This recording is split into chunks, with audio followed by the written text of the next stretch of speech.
more time. All right. You don't have to ask Carrie twice for the Kinks. I love that song. I will play the Kinks anytime. Because on this day. In 2004, Carrie knows the story, I guess. Tell the story, Carrie. Ray Davies was living in New Orleans, doing research and just enjoying it because it's a lovely place to live. And he was doing an album called Americana, where he was, taking in the local sounds and everything, and doing an album. And living there and enjoying it with his girlfriend. And they were walking down the street one night, and a purse snatcher grabbed his girlfriend's purse and started to ran. Ray chased him down, and the guy turned around and shot Ray. In the what? That I don't remember. The leg. The leg, okay. In the leg, okay. And of course, Ray wrote a song about it. So he was admitted to the Medical Center of Louisiana. Injuries not considered serious. They arrested the guy. It reminds me of they became lifelong friends, I understand, after the guy did.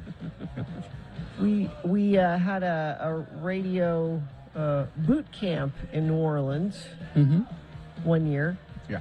I was pregnant with Jonesy, somebody. I believe. And Joe and I were walking around, and it was the nicest mugging that ever happened. A guy came up to us and he said, "I bet you $20 I can tell you where you got those shoes." And Joe said, "Okay."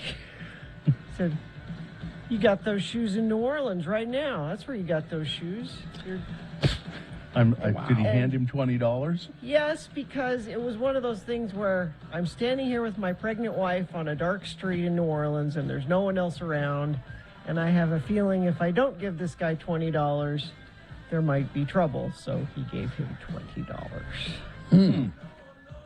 So it wasn't a mugging. It was a sort of a panhandle, a really subtle panhandle. It was a subtle panhandle. Mugging implies that there was violence involved.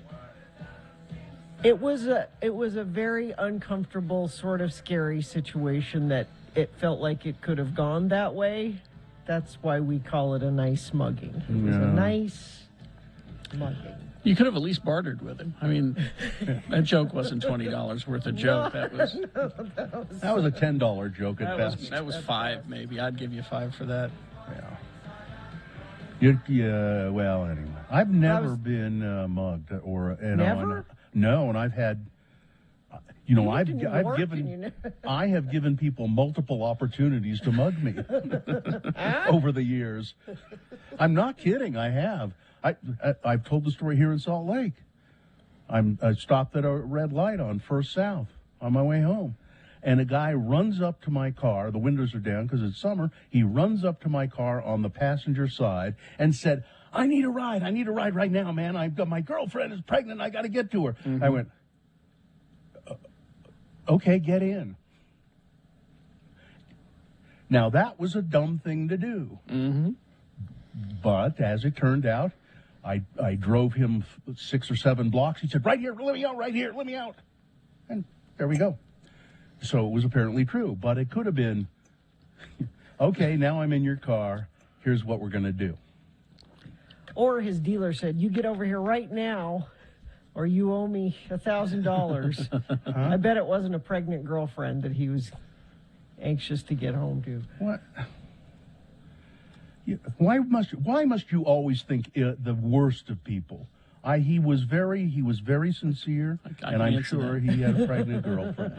I can answer that. It's because she's worked in radio most of her life. That's why. There was no pregnant. There's never a pregnant girlfriend. There was no pregnant. When I was in high school, I was hitchhiking. I think I've told this story. Hitchhiking to my girlfriend's house. I lived in Ogden. She lived in North Ogden, quite a ways away. So I was hitchhiking because I didn't have a car, and I get in the car. Well, a car pulls over and to pick me up, and there are 2 guys in the front seat, and the guy on the passenger side gets out, opens the door, and says, "Get in to the front seat," and then he gets in next to me. So there's a driver, me, and the guy. So I'm sandwiched between two people who then start talking about what they're going to do to me. Why did you get in when he said get in? Why didn't you just not get in? Well, I had the feeling that if I didn't get in, he would make me get in. So I got in. And then and as it turned out, and I won't go into the details of what they said they were going to do to me, Wow. but it was not pleasant. And as it turned out, they were probably just effing around, because then after a few blocks, they said, get out of the car. So, but it was That's really scary. It was very scary. It was very scary.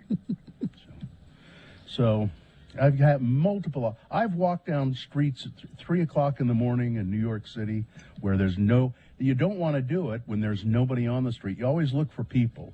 Sure. In New York, if you want to walk down the streets of New York and at 2 o'clock in the morning, try to find where there are people. And I've told the story too. I think I turned a corner one time. I was down on the Lower East Side. Turned a corner, started walking down the street to find the subway. It was 3 o'clock in the morning, and then all of a sudden I noticed there are trash barrels on the sidewalk burning.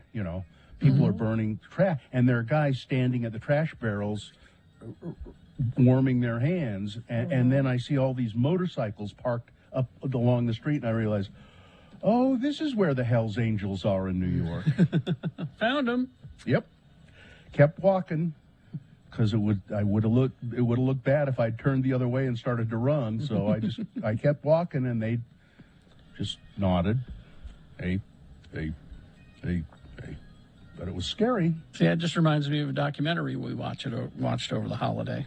Yeah. It was about, of course, it was a murder documentary. Of course. But yeah. it was, That's the only kind that are made anymore. Yeah. especially for Netflix. That's what that's their stock in trade. And it was specifically about this murder I'd never heard of, who was operating out of Times Square back in the day. It was like in the late 70s, early 80s. Oh, when I was in New York. When it was, Times Square was not what it is now. It was, sex clubs and peep shows and all of that. And this guy was hunting down prostitutes, and he said he was killing like 80 or something. And I'm like, how come I've never heard of this guy? But one of the people investigating the murders said, well, you go to Times Square now, and it's just not the same. Doesn't have its character. And I went, The murder sex okay, character. you just pointed out that the crime rate down there was through the roof, and nowadays it's not. Yeah, you've got an M&M store. So what? Crime is character, Carrie. That's what You get and from I that. were there when it was still seedy, Carrie. Oh, yeah, I got some pictures. And it was, I don't know, there was something about it that was part of the seediness and part of the danger. But if it was New York, and now it's like it's almost Disneyland. They cleaned again, it up and you look at the crime statistics and all the dangers that were down there, and now that's not there. I think if you romanticize it, you really should change your life. Think about it. Well, it's too late. It's too late for me. I kind of liked it better when it was seedy, because in my heart, I'm a seedy person. The torso killer, Gina. That's the I don't know the torso kill. Exactly. He only killed torsos? He only left torsos? That was part of the thing. He left torsos. Yes. Excuse me. Well, I'm going to have my Mill Creek coffee. Oh, good idea. I'd walk a mile for a cup of Mill Creek coffee. Ooh, yes. 4 out of 5 dentists recommend Mill Creek coffee for their patients who drink coffee. Yes, that's true. Absolutely true. What's And I wrong have with that one dentist? What coffee is he drinking? You know. He drinks instant. Oh. Yeah. This is my Mill Creek coffee mug I have here, too. So we'll officially begin the show coming up. You want to try check-ins today, now that we're back? Sure. We need to take a break so I can try and clear whatever it is in my throat. 877-602-9696. That's the number to call. If you'd like to check in with the Radio from Hell show, we'd be more than happy to hear from you. Let us know how you're doing. How was your holiday break? Well, did you get a break on the holidays, or just how was your holiday? 877-602-9696. Gina's not paying any attention because she's reading about the torso murder. I've gone right down now. the torso I knew it. killer hole. I can tell by 105 people, he claims. He Now, they don't have evidence of 105. Yeah. He claims. He 105. claims. All right. Those kind of murders, they always, they always claim they've done more. Oh yeah, than I did all the murders. They got him. I think they said they got him for like 10 for sure. 10 torsos. They found 10 know. torsos. He confessed apparently. Yeah. 877-602-9696. Anyway, check in with the Radio from Hell show. We'd love to hear from you, really.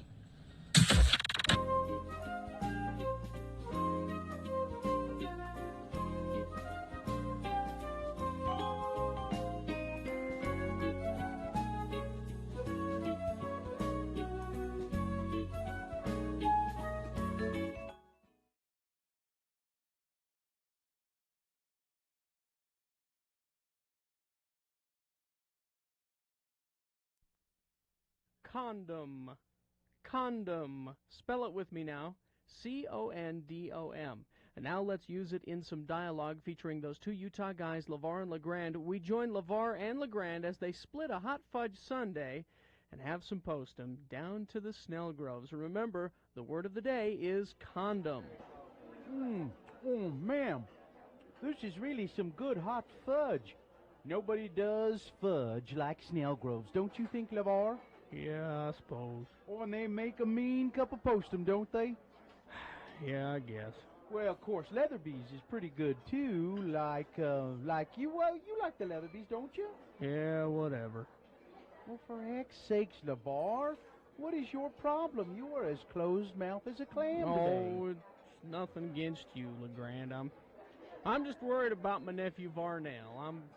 I'm afraid he's gonna have to get married, and he's just too young. Why, what did he do?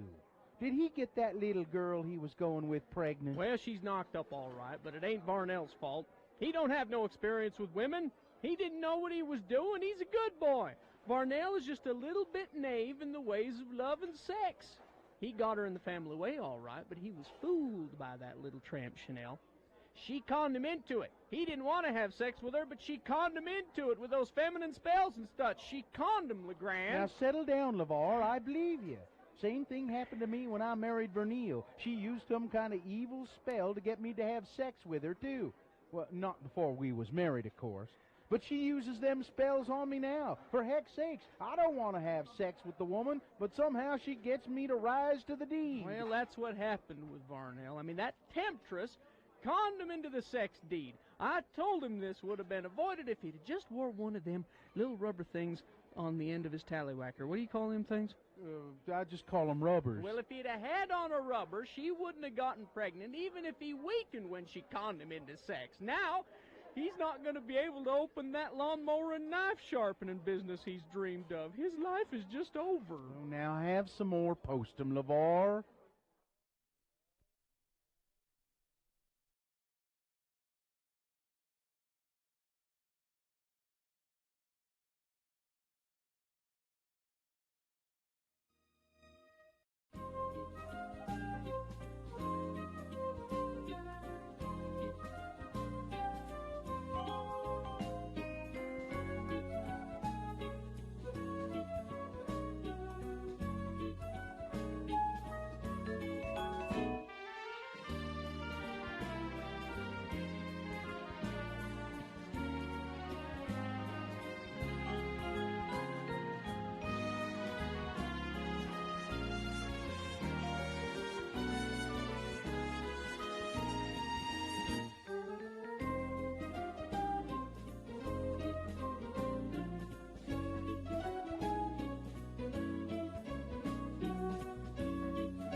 All right, let's get this over with. I'm happy to do that.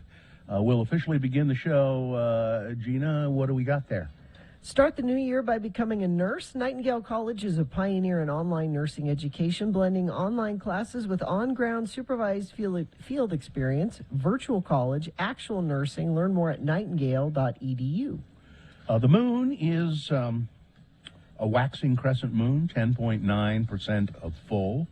The moon will rise today at 10:31 a.m., today being January 5th in the year of our Lord Jesus Christ, 2022.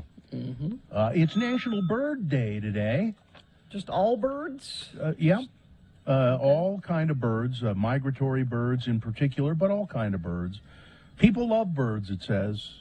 Bird watching is a favorite time, so our friend Jay is probably celebrating National Bird Day today. I'll bet he is, and I'll bet I don't even have to tell him that it's National Bird Day. Jay Whitaker, I think you don't have to tell him. He has a bird day alert. And what you got here, this already wildly entertaining radio show is... Ducks? Yeah, sure. Yeah, there we go. Seagulls? Yeah, gulls. There you go. The flying rats of the bird kingdom. And this is the Radio from Hell show starring the Lords of Morning Radio, Kerry Jackson, Bill Allred, and Gina Barberi. The honorary Lord of Morning Radio is Bad Brad Wheeler. Katie, for short, is our producer in the studio, keeping things running smoothly while we sit in our comfortable, very well-heated and well-appointed homes. Like the lords that we are. Katie is our producer, Katie for short, and Miriam and Cameron Diaz are helping out as well. And now we go to your check-ins. 877-602-9696 is the number if you'd like to do it. All right. Is Brad sleeping on your couch? I'm just wondering why the Brad shout out today. I mean, I appreciate a Brad shout out. Carrie made him Carrie suggested that he be an honorary Lord of Morning Radio, and I think it's only fitting that we mention him sometimes, or maybe all the time. I don't know. Sure. Wherever more than two are gathered in his name. Is that how it works? There you go. How are you? I have a New Orleans story, too, similar to Gina's, but we had the hotel guy already tell us it. So he says, they're going to come up to you and say, I know where you got those shoes. But he told us, he says, just tell them it's on your feet. Oh, so he warned you that this is an ongoing scam. It was a scam, but I've seen him pull the scam on people. The guy's like, no, you don't. And he's like, you got those shoes. You don't know where I got them. Like, they were just sucking in people all over the place, man. So it wasn't really a mugging, Gina. It was that you were scammed. Yeah. I don't know why you keep trying to deny me this mugging. Let me have my mugging. You were mugged. It was a nice mugging, but it was still a mugging. They told us what parts of New Orleans not to go to, though. Yeah. Most of it. Yeah. Don't go to most Don't of leave it. the hotel. Yeah. Probably just a good idea. Our restaurants are fine here at the hotel. Thank you, Doug. Thanks, Doug. Let's go to Jason. Hi, Jason. Hey. Hey, thanks for letting me listen. Yeah. So, Bill, I have to excuse me. Oh. Pigeons are the rats of the bird kingdom. Oh, you're right. Pigeons are nasty. Yeah, gulls are pretty Seagulls nasty. are a close too. relative. I don't know. I get the feeling that a gull would mess up a pigeon. You know? You Oh, know. yeah, definitely. So they could be the weasel. Okay, Jason, have you ever been to the landfill? Unfortunately, several times. Yeah. Well, what sort of bird do you see constantly at the landfill? And as a matter of fact, there are people who drive around the landfill, workers, with shotguns that have dummy shells in them. They just make a noise, and to scare the seagulls off. Yeah. I think they're the rats. Seagulls, yeah, they have like abs and stuff. And they're tough out there. Yeah. Well, hey, thanks for checking in with us, Jason. Have a great day today. You too. Wait a minute. The seagulls have abs? I thought that's what he said, but I wasn't Is that what sure. he said? They have abs? Abs? Does that mean they've been working out?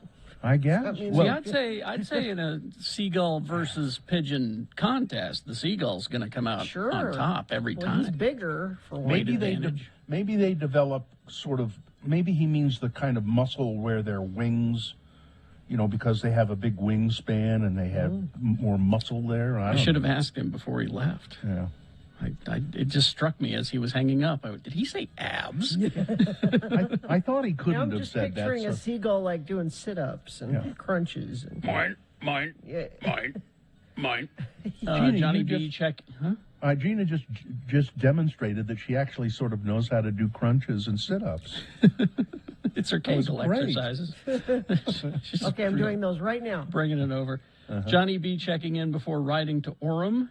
May traffic goddess Gina bless me with favorable conditions, adequate drivers, and not getting the creepy feeling when going to Utah County. That will never change. No, I can't help you with that. No. Teacher Emily checking in, waited in line for about 80 minutes to get a COVID test on Thursday. Thank heavens it was negative. I took Jonesy to get her driver's license yesterday out at the fair park. And you know what else is out at the fair park? The fair?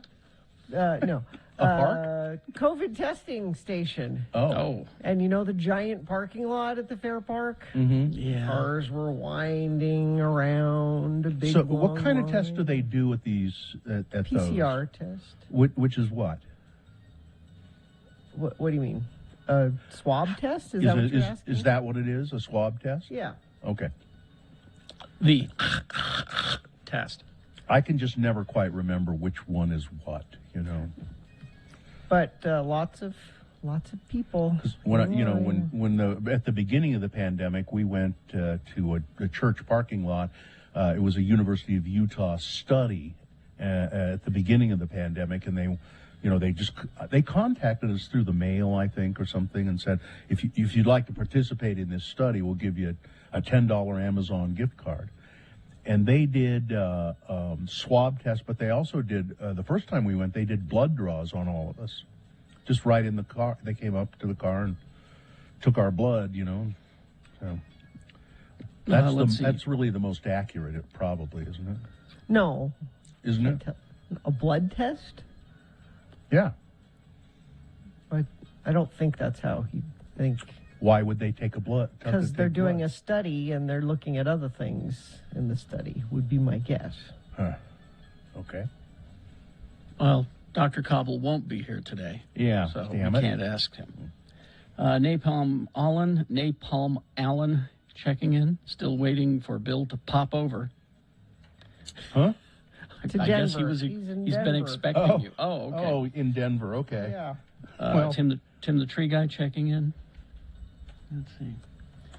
Gina, the traffic goddess, has already blessed me with good traffic on my way to Draper this morning. Well, maybe we should go to traffic then, and you can tell folks about it. Traffic, please. Oh, let's see if there is anything here. Oh, you're looking good. Get out and drive right this minute, because there's no accidents right Oh, now. Gina, I just Yes. looked up blood tests for COVID. Yeah. What they were looking for was antibodies to see if you had Oh. COVID. That makes sense. There will be antibodies. It won't tell you if you are currently Right. infected, but if you had been infected, there would be antibodies. That's That what they makes were- sense. All right. So yeah, Uh, traffic's good. Yes. Okay. Well, we will take a break. We'll be back. In our next break, you'll get both big boy news and opinioendo and things that must go, all in the same break. Pigeons have larger peck muscles than seagulls. Pigeons have short wings and need to flap them fast, where seagulls have long wings for gliding. Signed, Cement Dave. So pigeons have better pecs than seagulls. So thank you, Cement Dave. All right. All right. We'll be back after these, X96.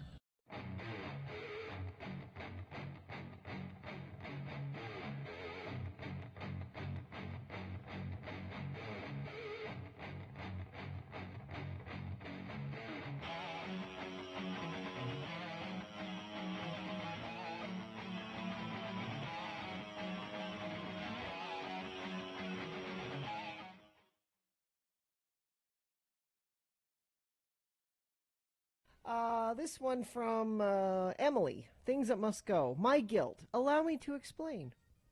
The year was 2008. I was a fresh-faced Mormon teenage newlywed whose older sister had landed her a sweet second job at a local coffee house. The first busy weekend I worked, one of our employees rolled up hungover or possibly still drunk and was subsequently sent home to sleep it off. I was new and we were short-handed. Up rolls an SUV, at the window rolls down to reveal the incomparable Gina Barberi. I was awestruck. So is She another orders Gina it. Barberi? She orders a drink. A latte, I believe, with an extra shot of espresso. Yes, that's my order. Is that it? Yeah. I take her order and proceed to produce my best hurried hot beverage. I pulled 3 perfect shots of espresso. I take all the time the growing line will allow to froth and mix. Make sure the lid is nice and tight. Stop her in.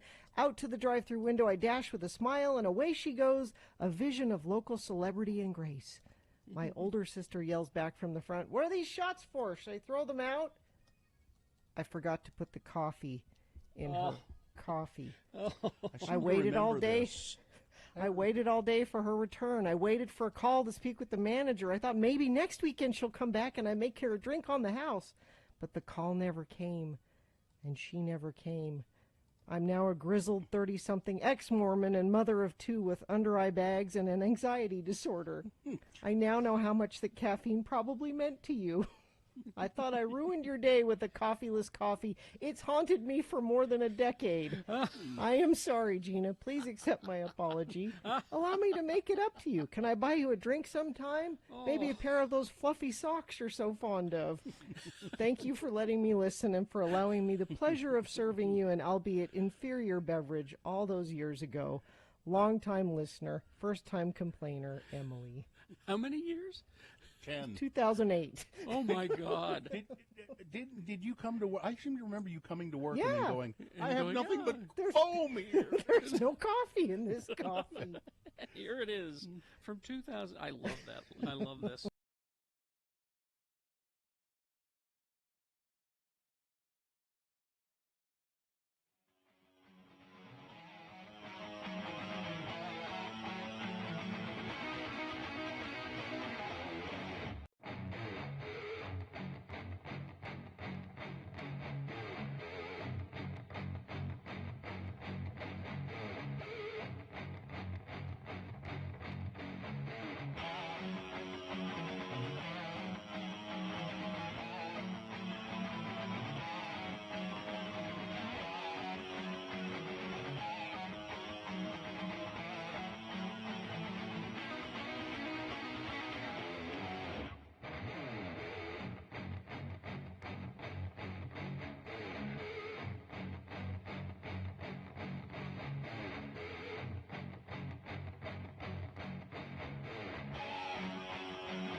Let's see. It's 6:33. We got Things That Must Go coming up right after this big boy news and opinion window brought to you by.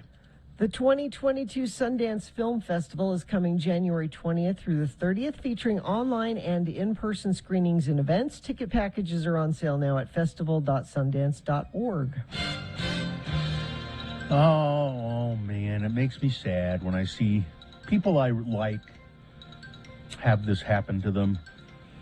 And it's their own fault. David Koechner, Yep. arrested in California on New Year's Eve on suspicion of DUI and hit and run. Oh, really? The Anchorman. A pole, not a person. Oh, okay.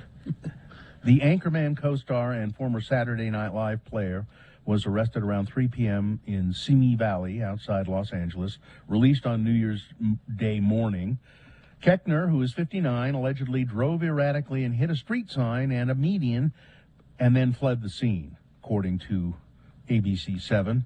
3 His p.m. New Year's Day is still drunk from New Year's Eve. He didn't Yeah. wake up New Year's Day drinking. That's That's a long, old drunk happening. Oh, okay. His blood alcohol limit was 1.5 times the legal limit. Keckner, who's from Missouri, which is the show me state, has more than 200 credits on IMDb, on the enter the movie database. He including 15 episodes of The Office, where he played salesman Todd Packer. Oh, he was hilarious. Yeah, and he was in Talladega Nights. He will. Anchorman? I just said Anchorman. Oh, I didn't. He said so. He will appear in court in March.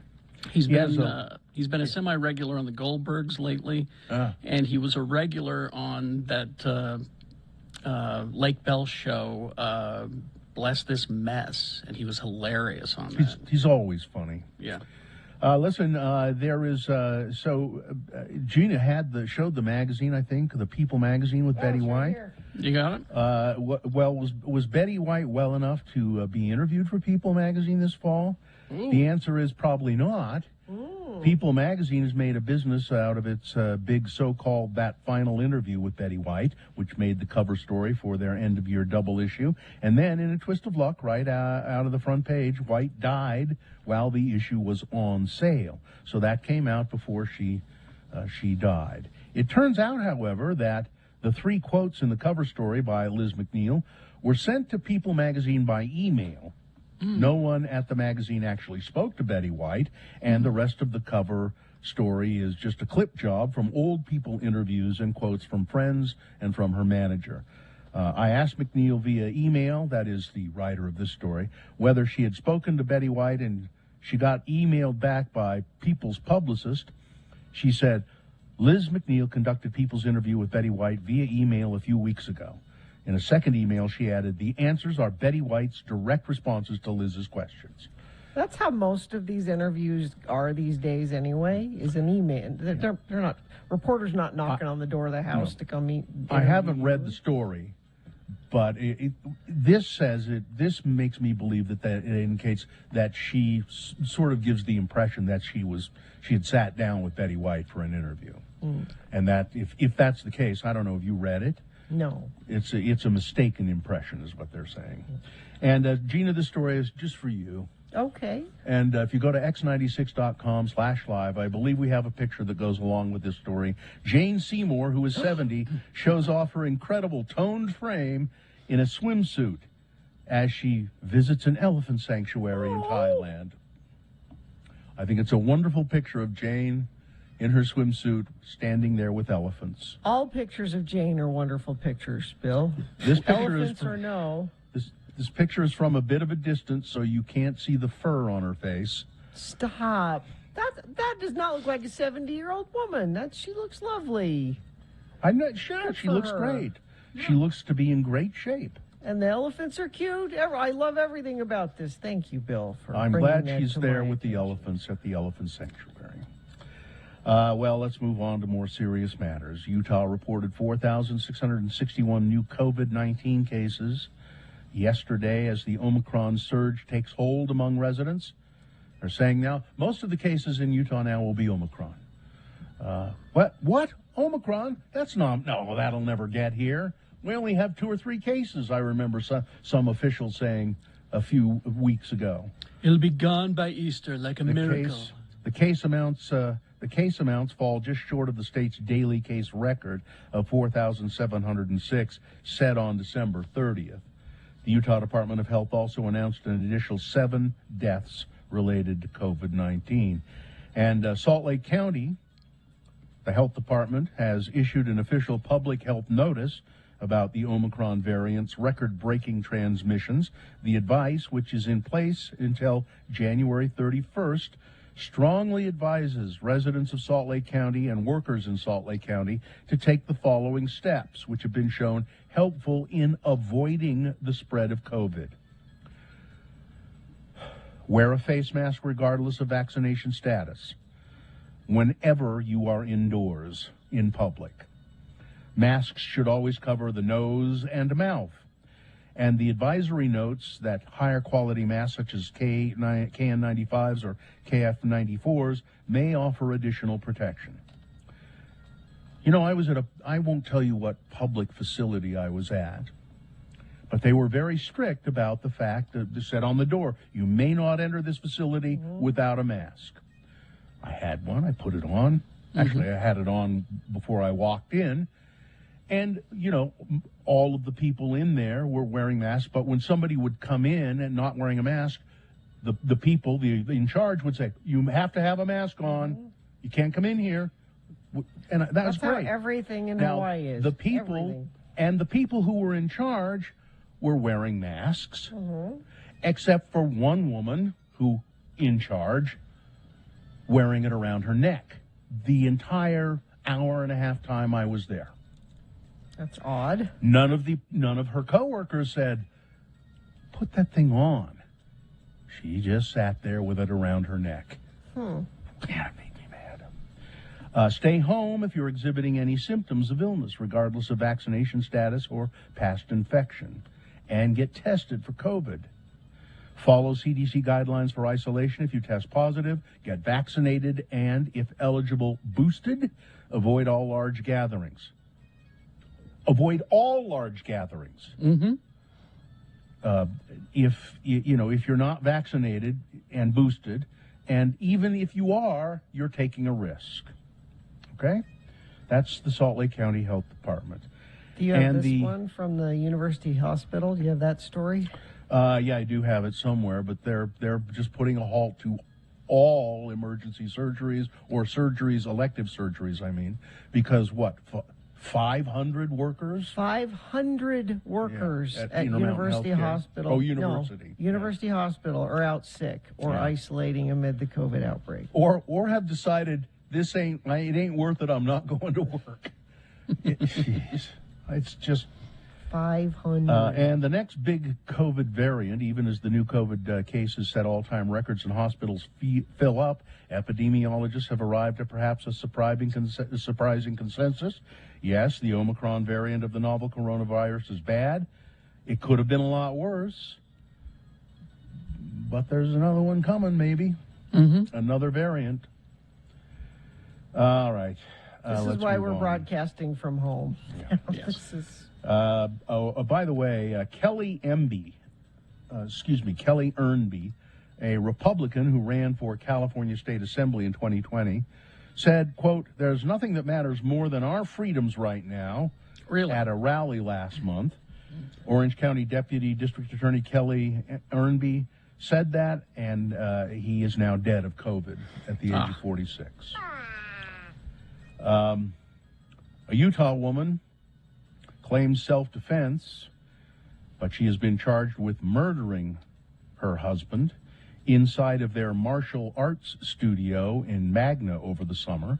So this happened this past summer, but she's now just been charged with murder. A single charge of first-degree felony murder with domestic violence enhancement was filed Tuesday against 41-year-old Cynthia Vincent.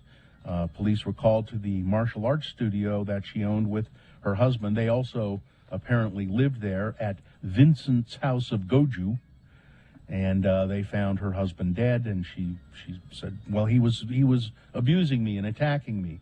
They couldn't find any evidence of that, and so they've charged her with murder. And I bring that up just to in prelude to this story: Utah's 2021 homicides.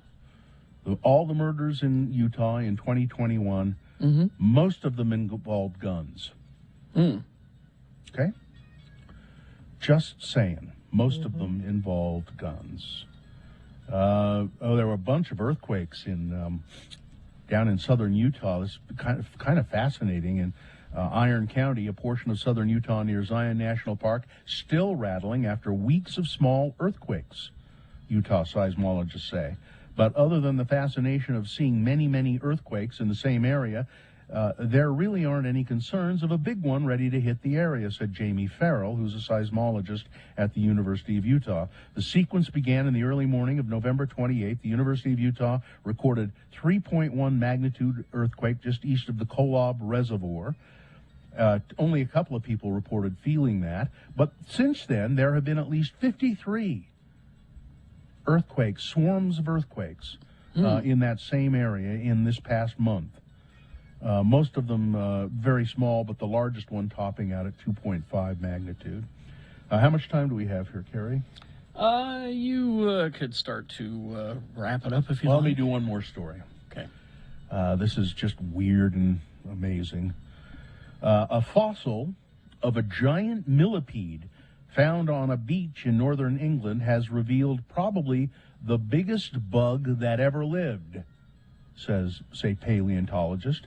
Now, I want you to picture what a millipede is, what it looks like.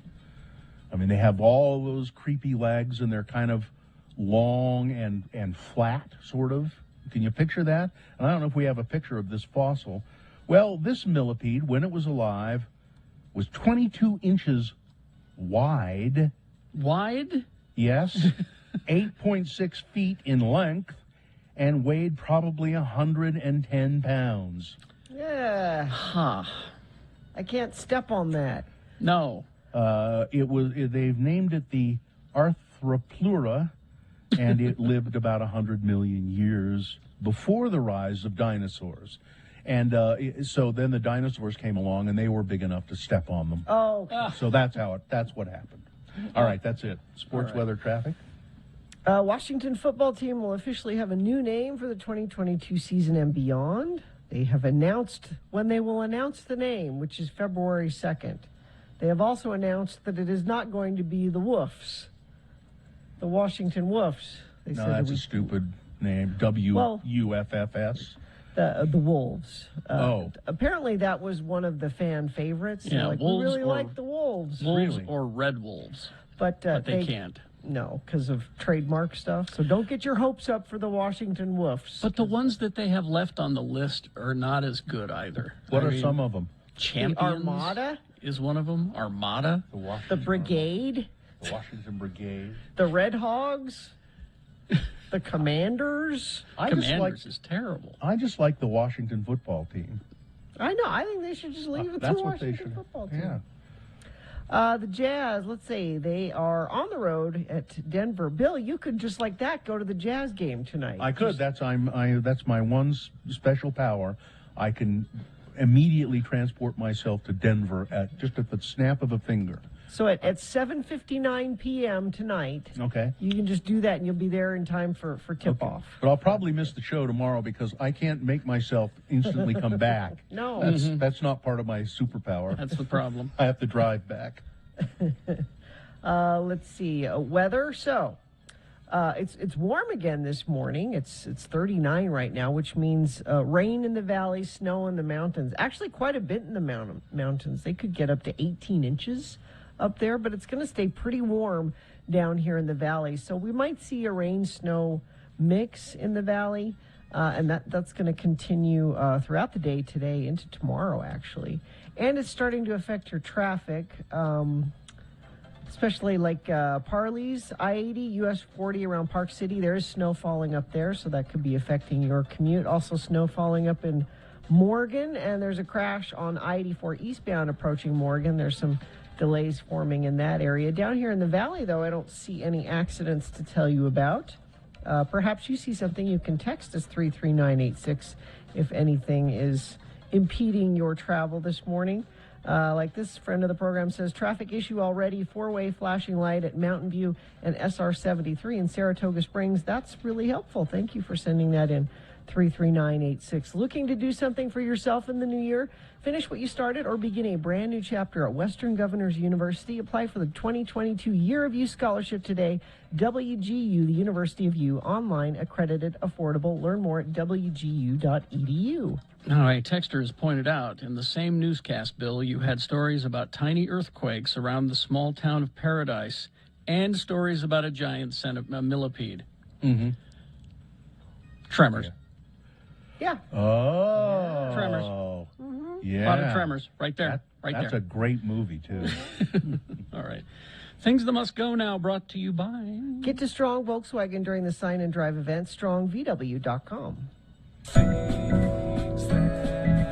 Things that must go on the radio. From Hell Show.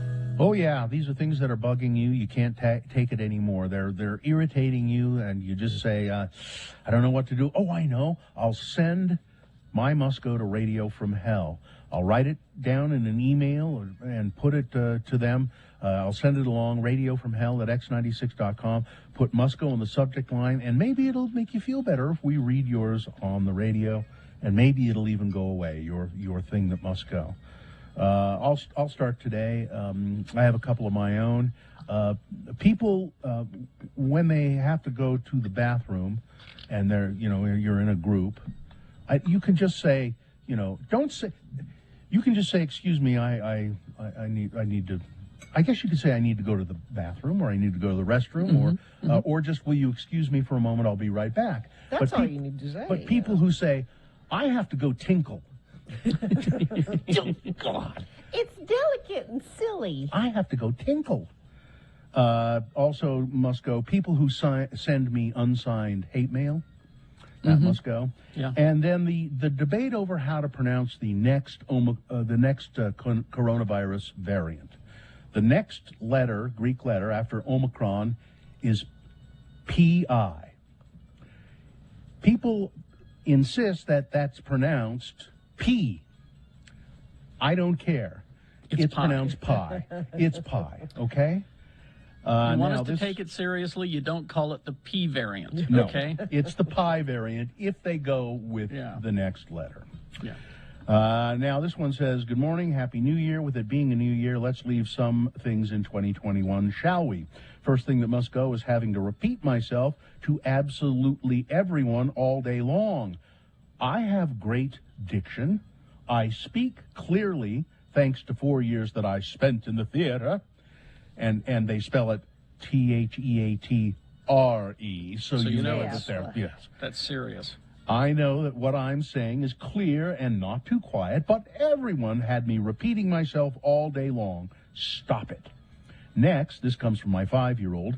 They listen to Radio from Hell with me sometimes. And Tuesday morning, they gasped and said, "That lady swore."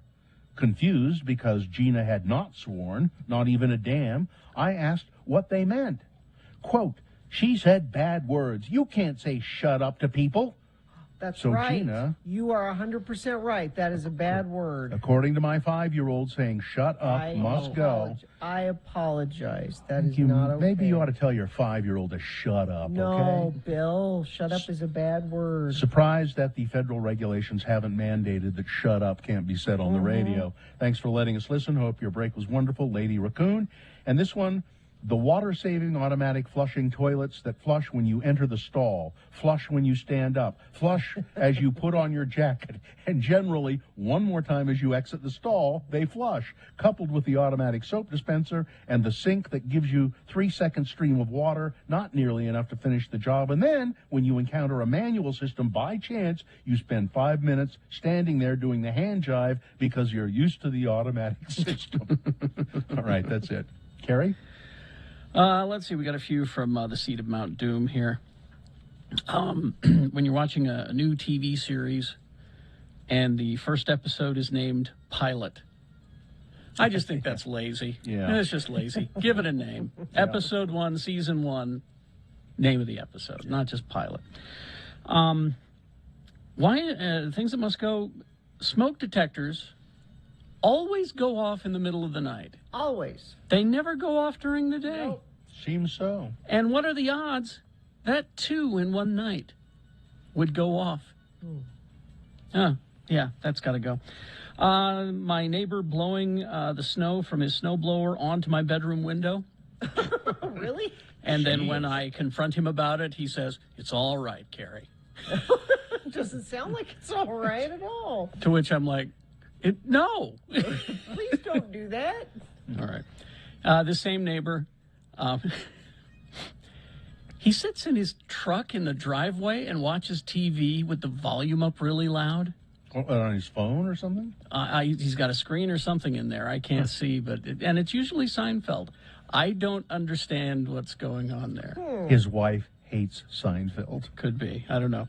And then also from us, when your podcast does a rerun, make it clear. You know, have a new intro made that says we did this some time ago, and now it's we're repeating this interview. Sometimes things are better the second time around. Something like that, or in the text of, on the thing. Let me know it's a rerun. All right. That's not a problem, of course, for Geek Show Podcast. We have never had a rerun. All right. This one from Please Don't Use My Name, Things That Must Go. One, F Joe Biden / Let's Go Brandon flags, bumper stickers, and clothing. Yeah. What happened in your miserable life that made you think, hell yeah, I'm going to sport that look? Number two, the asshat who is renting space in the Layton Hills Mall that is selling said above apparel. Gag me. Number three, COVID. Gotta go. I mean, I'll continue to do my part, but I'm so worn down that my mental health is barely existent. Thanks you for letting me listen. And this one from Hunter. Let's see. The signs I'm seeing about a national coin shortage. Firstly, I never believed there was a national coin shortage. I believe they just want to encourage people to use digital payment methods to limit contact between cashiers and customers, which is a good thing. Secondly, the Mint has had ample time to address the national coin shortage. If there was actually a national coin shortage, which, as I mentioned earlier, I don't believe there ever actually was. And finally, this. The lack of an alternative to single-use plastic lids. We have a handful of alternatives to single-use plastic straws, but we don't have any alternatives for the single-use plastic lids that we stick the straws through. He's got a point. Thank you, Hunter. Gina? A couple from me. When you go to a beach vacation and you bring your laundry home to wash it and you forget to check the pockets of your son's swimsuit I know what happened. that are filled with sand, yeah. and then you throw it in the washing machine and it's everywhere. Always check the pockets. Also, when you're in a parking lot, all parking stalls should have clearly visible barriers at the front. Have you ever been in your car and thinking you can just drive straight out of the parking lot and there's A barrier? That little cement that bump. you didn't notice was there? It should be universal. Either they're always there or they're never there. But you get in your car and you're like, I think I can pull forward, maybe. Let's find out. Oh, no, we can't pull forward. Ripped your oil pan off, didn't you? Well, in places where we have a lot of snowfall, they should not be there. They shouldn't be in the parking lot. Right. That way the plows can clean the Exactly. parking lot. So there's a thought. Let's see. Here's a few from Tony. People who don't even try to shovel the snow off the sidewalk. They even say, why should I care if someone gets hurt on city property? It'll be their problem. I don't know if the advocates would say something about that. They would tell you differently. Forgetting to put the trash out on garbage day. Yeah, that's not good. Betty White dying. She was hilarious. The Mary Tyler Moore Show, Golden Girls, Hot in Cleveland. That must go. The Utes losing the Rose Bowl must go. Bed sheets that are more expensive at Nordstrom Rack than at Costco. And finally, Annette repeatedly asking me to smile because she never sees me smile as I have a stoic nature. This is harassment. Damn it, Annette. Things that must go on the radio from Hell Show. Traffic, please, Gina. So starting to see some snow in the upper elevations and the canyons. A roadway restriction, Big Cottonwood Canyon. Traction devices are required on all vehicles. This is also in Little Cottonwood Canyon as well. Parley's is seeing some snow up around Park City. And I don't have any accidents being reported up there, but just for you to be aware as you start out on your commute, the weather might play into it. We're only going to have some rain here in the valley, maybe mixed with snow in places. But if you have to commute up and down the canyons or in the upper elevation towns like Park City, you might be dealing with that a little bit this morning. If you see something you think friends of the program need to know about, you can text it in 33986. All right, and Ed Brass has come through with he is predicting the name. Very Important Sports is predicting the name of the Washington football team. Oh, okay. The Washington Insurrectionists. Okay, there you go. All right, 6:59 KXRK Provo. We will take a break. We will be back with our son Kyle calling in. And round one of your boners. All of that and more on the way. Stand by. KXRK Provo. Did you miss...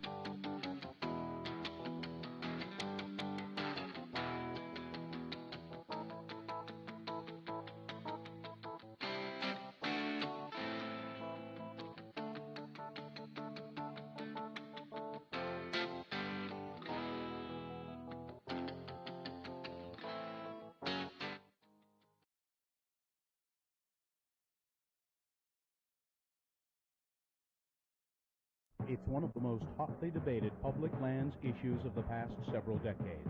The reintroduction of the gray wolf into Yellowstone National Park. Now, a similar controversy is brewing in Utah's state capital. Tonight on PBS, Frontline looks at the movement to reintroduce penguins into Salt Lake City. As recently as 40 years ago, Magellanic penguins roamed free in the tree-lined neighborhoods of Salt Lake's Avenues district. The flightless birds had few natural enemies, and their huge flocks were a common sight. But unrestricted hunting, family pets turned predator, and encroaching civilization all took their toll on these funny, waddling creatures, and they eventually became extinct in Salt Lake City. Join Frontline correspondents as they talk to the old-timers who still remember what it was like when penguins walked the Abs. Well, what I remember most was the mess. Now, there were some that thought the penguins was cute. That is until they lived up here and had to clean up all the poop. Oh, I do miss 'em. I remember when I was just a little shaver. You'd fall asleep to the sounds of 'em making that weird call they do. It was kind of scary. And kind of romantic, too, when you think about it. Frontline will talk to the people who want to bring the penguins back to Salt Lake and to those who oppose it. The penguins were here as a natural part of the environment. The delicate ecosystem of the Avenues district and of Capitol Hill, for that matter, will remain out of balance until the penguins are brought back. Well, most of us in law enforcement in Salt Lake are against reintroducing the penguin into the city. I mean, we've got our hands full already, what with the gangs and such. Besides, a pack of them little bastards killed my grandfather's brother years ago. You know, they say that penguins are shy and won't approach humans. But I know different. Will the penguins return to Salt Lake City? It's an in-depth look at the entire issue tonight on Frontline.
Okay, it is 7:04 right now, and let's see now. It's starting next week, right? That the money starts rolling in at this time. Yeah, we're gonna do the 1K a day cash bribe. It starts back Monday. The first keyword is at 7, so we're doing the 7-9-11 135 thing again.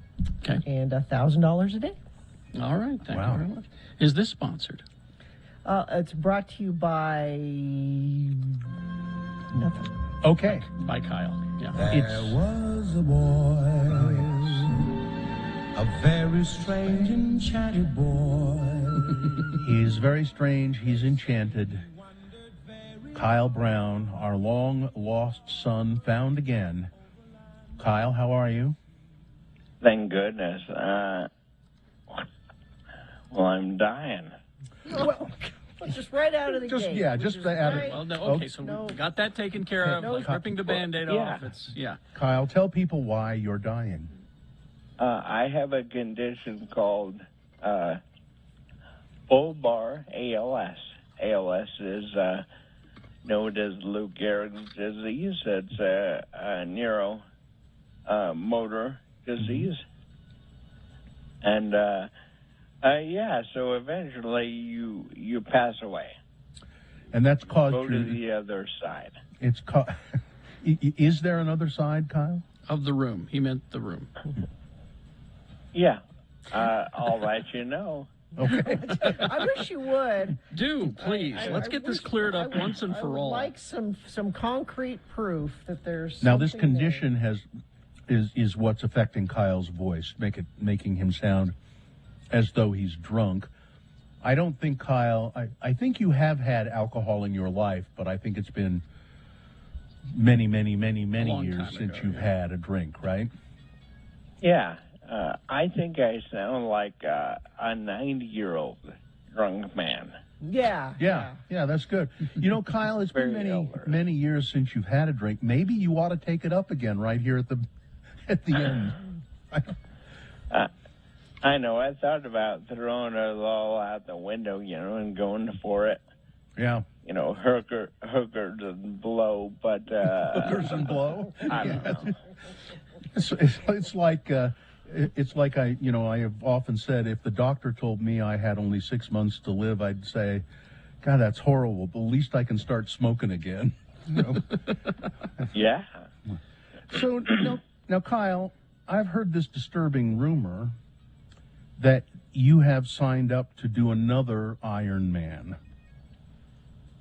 Is that true? Well, I had signed up for this one in 2019 when I was fine. Mm-hmm. Oh, okay. And due to COVID, it got pushed back, and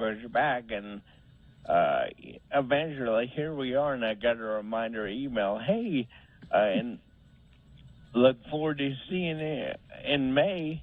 I'm like, well, son of a bitch. And so I thought, well, I should email them and give it that spot, allow someone else in, because they sell out. And then I thought, no, that would be normal. What would be the stupid thing to do? I think I'm going to try it. Well, now you did one, Just 3 a bit months ago? Yeah. Is that right? September, mid-September. And you were suffering from this condition, but you did it anyway, and were pretty damn successful. Mm-hmm. I admire your courage to do this. What does your wife think about it? She's getting the inheritance, so she's like, yeah, let's do it. The inheritance. You know what? Honey, you don't need a helmet. All of that safety equipment, you don't need any of that. You're good. Yeah. Seatbelt? Yeah, don't wear your seatbelt, honey. You're fine. Right. Yeah. Well, I applaud you. May is a long ways off. How are you feeling now? You've been feeling really pretty good physically through the times we've been talking to you. Fairly strong. You still ride your bike and all of that. Is it you still hanging in there? Yeah, I mean, I'm still losing this stuff. I'm slowly losing mostly my right side. Right leg is kind of weird to lift and move forward. Mm-hmm. Definitely there, and also my right hand. This Like might- opening bottles, doing things quickly with it is slow. Operating the brakes, your hand brakes on your bicycle. Yeah. Yeah, and the leg and the leg. How's that gonna? Swimming. You have to swim as part of the Ironman. Don't remind me. Yeah, I gotta get in the pool today. You're gonna. Well, I just don't want you to. I'd like you to hang around as long as you can. So, I don't want you to, Well, get thank hurt. you. And we're trying. The act for ALS was passed just before Christmas, which is a big deal, and signed by Joe Biden the week before, or just before Christmas. Mm-hmm. Well, that's good. So that means you can try experimental treatments for MS, right? Yes, it ALS. clears up the Or ALS, funding. Mm-hmm. Right, and it's still a slow-moving wheel, but it's moving now. Mm-hmm. So there are some things, upcoming I can do, and also I met a new chemist about 2 weeks ago, Uh-huh. and we're making me some new stuff that he's going to be bringing over. He sent me some, and it's going to be bringing some because it's quantity. By the way, let me tell you a little hint. Yeah. So the Yeti, the Yeti like drink coolers. Uh-huh. Mm-hmm. They carry your water or soup in or whatever. I have one. I have If one you- right here. This is a You know, Yeti. you can ship drugs in those. That they are not detected. Really? Really? They're not detected. True huh? story. It's a little. Yeah. I mean, just use it for what you will, but You're determined to get us in trouble with the FCC now, aren't you? It's certainly sorry, I didn't know. it's certainly a step up from the shampoo bottle. That's for sure. So now, what this chemist? Dare you say any more about it? He is the one who knocks. I know that. So he said, "Can I do anything for you?" And I said, "I'm trying to get this chemical because it's one they're using in treatments that you can't get yet." And he looked it up and he said, "Yeah, I can make that. I can put that together." And yes, we had to order stuff, but it takes a while to get stuff from around the world because it's not all here in America. And he should have it here in the next week, and they're gonna make this thing for me. Yeah, it's one of the drugs that's slowing ALS. I see. And is, this stuff that he has to order from all around the world. Things like mongoose ears. Right. Yep. Yeah. And a certain kind of toenails. beetle. Yeah. A certain kind of beetle from Indonesia, and so. Well, Kyle, I'm really. When do you think? Have you start? You haven't started taking this yet. I know he made up another stuff. So he made stuff for some friends of his who had another disease, kind of similar, that has helped them like a lot. So he sent me some of that. That I just started a couple of days ago. Anyway, Well, we'll talk to you next week, and let us know. That maybe we'll know that it's maybe having some effect, and that would be great news. Sure. Yeah. All right. And by the way, I need to apologize if I ruin anyone's Deadpool. You are not on our Deadpool. You are not allowed to be on the Deadpool. Okay. You are not allowed. Well, I might have been on someone's. because you listen. When you would get us so many points that You are not allowed. No, we use can't do Kyle. it. All right. All right. So Thank you, Kyle. we're going to leave now. All right, everyone. What I say? I don't remember what. I think It's over there. Look. Is it? Oh, that's right. Look. And There he goes. All right. Traffic, Gina, please. Further programs have traffic lights out 13 south from I-15 ramps to 2nd East. People are forgetting to treat it like a four-way stop. Well, don't do that. Do what you're supposed to do. Crash northbound I-15 26 south and South Salt Lake. And let's see, we have roadway restrictions, both Little and Big Cottonwood Canyons. Traction devices are required for all vehicles. We've got snow happening, folks. If you see something, you can text us 33986. Okay, bonus round 1 coming up. Here are the candidates you'll be considering. Number 1, well, I give her credit for improvising in a difficult moment. Boner candidate number 2, Senator Johnson continues to dumbfound anyone with a tiny bit of intelligence. And boner candidate number 3, you don't have to pray that you're wrong. You are. Boners round 1 and big boy news all coming up after these. Stand by. X96.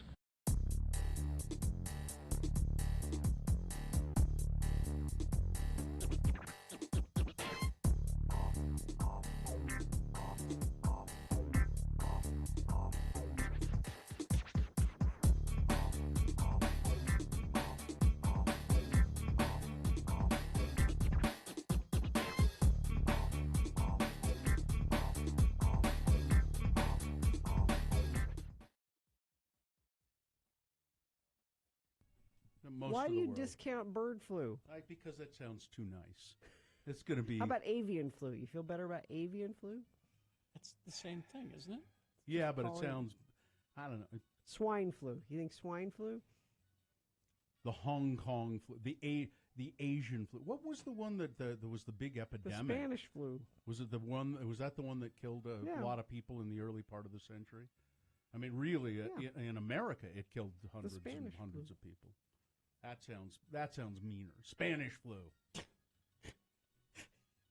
Don't you laugh at the? You're gonna remember we have a storage room in our house full of toilet paper just in case. Just because in it case? causes such horrible diarrhea.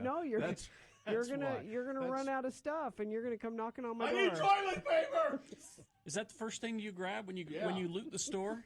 when you loot the store, not you run to the toilet water, paper? Not medicine. Yeah. Because you don't think about toilet Help! paper. Yeah. I've got coffee filters. I don't need. I've got coffee filters. Yeah, you don't need toilet paper if you've got plenty of coffee filters. That'll stop up your pipes. Don't put coffee filters. Well, I'm in not there. flushing them. Well, I think isn't all. Won't the sewage plants shut down? Yeah. Because Why would plumbing stop? well, because there won't be anybody to operate the plumbing the sewage plants. It'll work for a time. For a time, but you know, pretty soon, a post-apocalyptic world, you know, plumbing goes too. You know. I don't know, when the power's out, my toilet works. I don't know. You're. It's not an electric toilet. It will work for a while. I took a class on surviving the zombie apocalypse. They talked about this. What did they say? Your toilets will be okay for a while, but then the sewage treatment plant stops treating sewage because there's nobody there. Yeah. It'll back up. Then it'll back up, and it'll be eventually. You'll be able to go for a while. Things get ugly. You watch The Walking Dead. That's why They never really address where they go to the bathroom. They don't. Do you know what they don't address? Periods. Oh. No, they have Have because they when addressed they've been periods? stealing when they were stealing stuff from a store Did they when they were say looting. get- Yeah. See, I'm good because I had the hysterectomy, so that is one thing I don't have to So you're- worry about. Is that why you had it? So you're ahead. You're My ahead. doctor said you don't need this. I'm like, no, in the apocalypse, I don't want to deal with having a period, so take it out.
Okay, 7:21 right now, and it's time for round one of your boners. 3 news stories. These will be examples of bad or stupid or funny human behavior, and you'll decide with your vote of these 3 which one is the worst, which one should go forward to boner fight, possibly becoming boner of the day. I say possibly because we do this again at 8:20 with round 2. We get another winner there.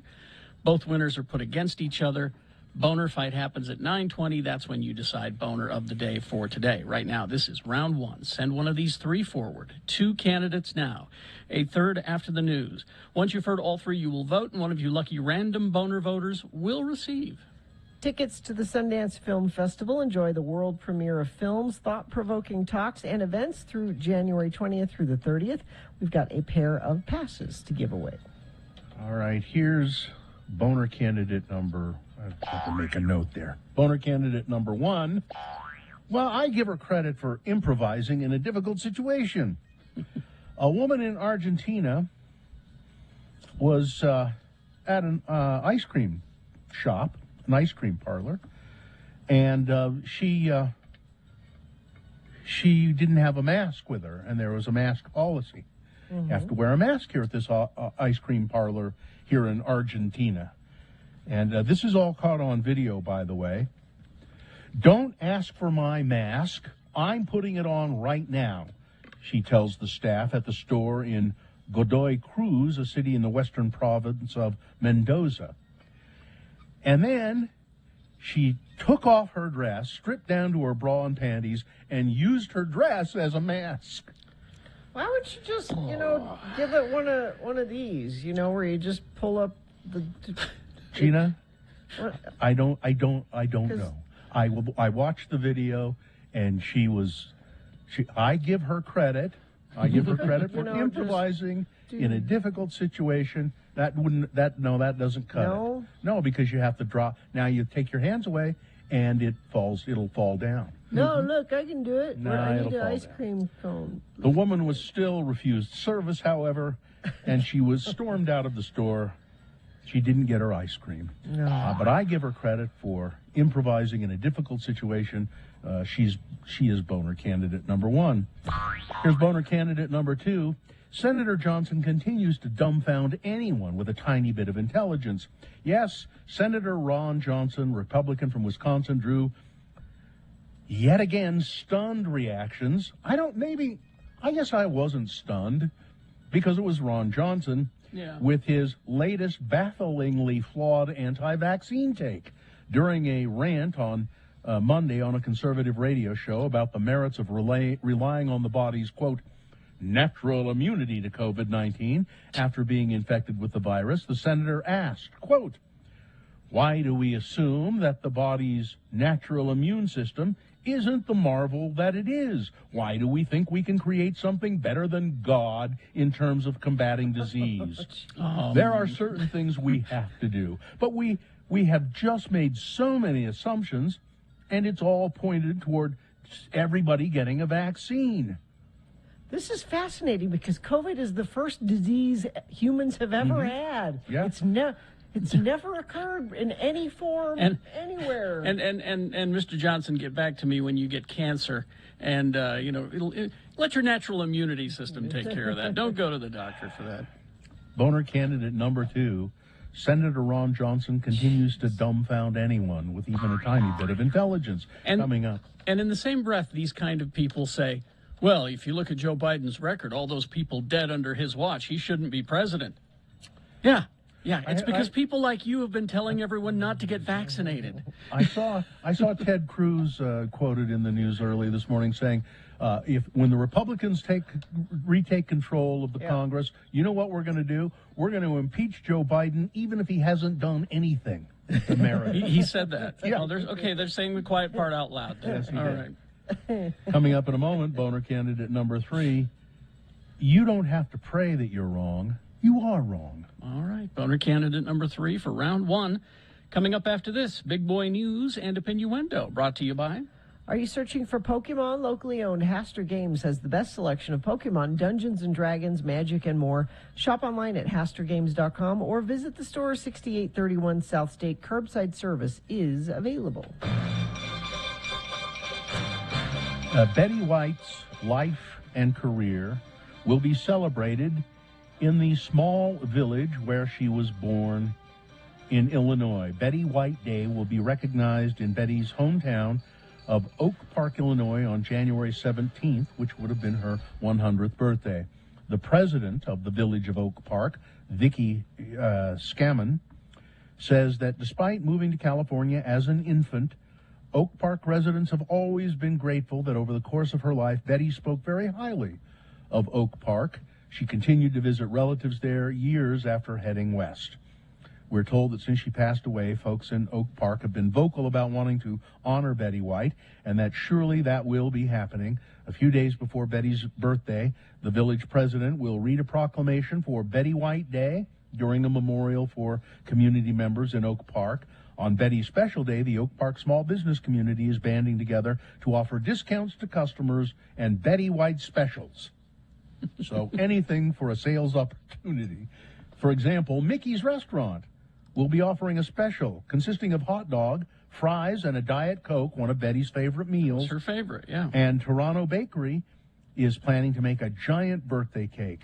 The president of Oak Park says cutouts of Betty will cover the walls in the downtown area.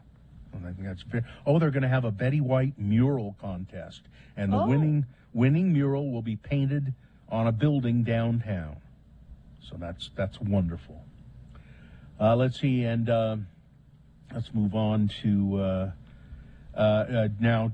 President Biden has urged concern but not alarm as the United States sets records for daily reported COVID-19 cases, and his administration is struggling to ease concerns about testing shortages, school closures, and other disruptions caused by the Omicron variant.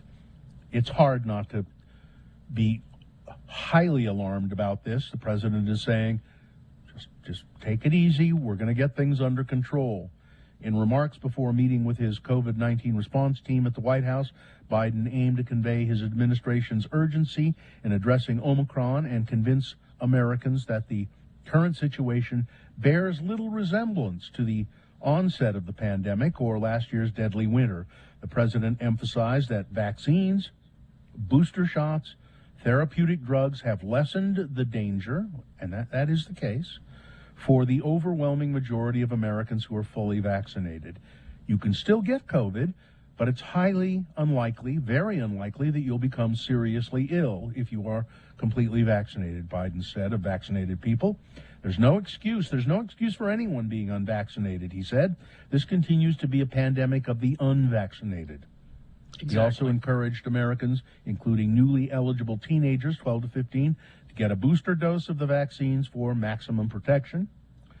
The administration is doubling their order for COVID pills, those pills that you can take if you get the COVID, which help lessen the symptoms. But you shouldn't take the fact that those exist as, well, I don't need the vaccine because there's these pills. They're very specific parameters for using them, and it's just much better if you're vaccinated. University of Utah Health is delaying all non-urgent surgeries and reducing the number of beds in its hospital as hundreds of staff members have become sick in the past few days.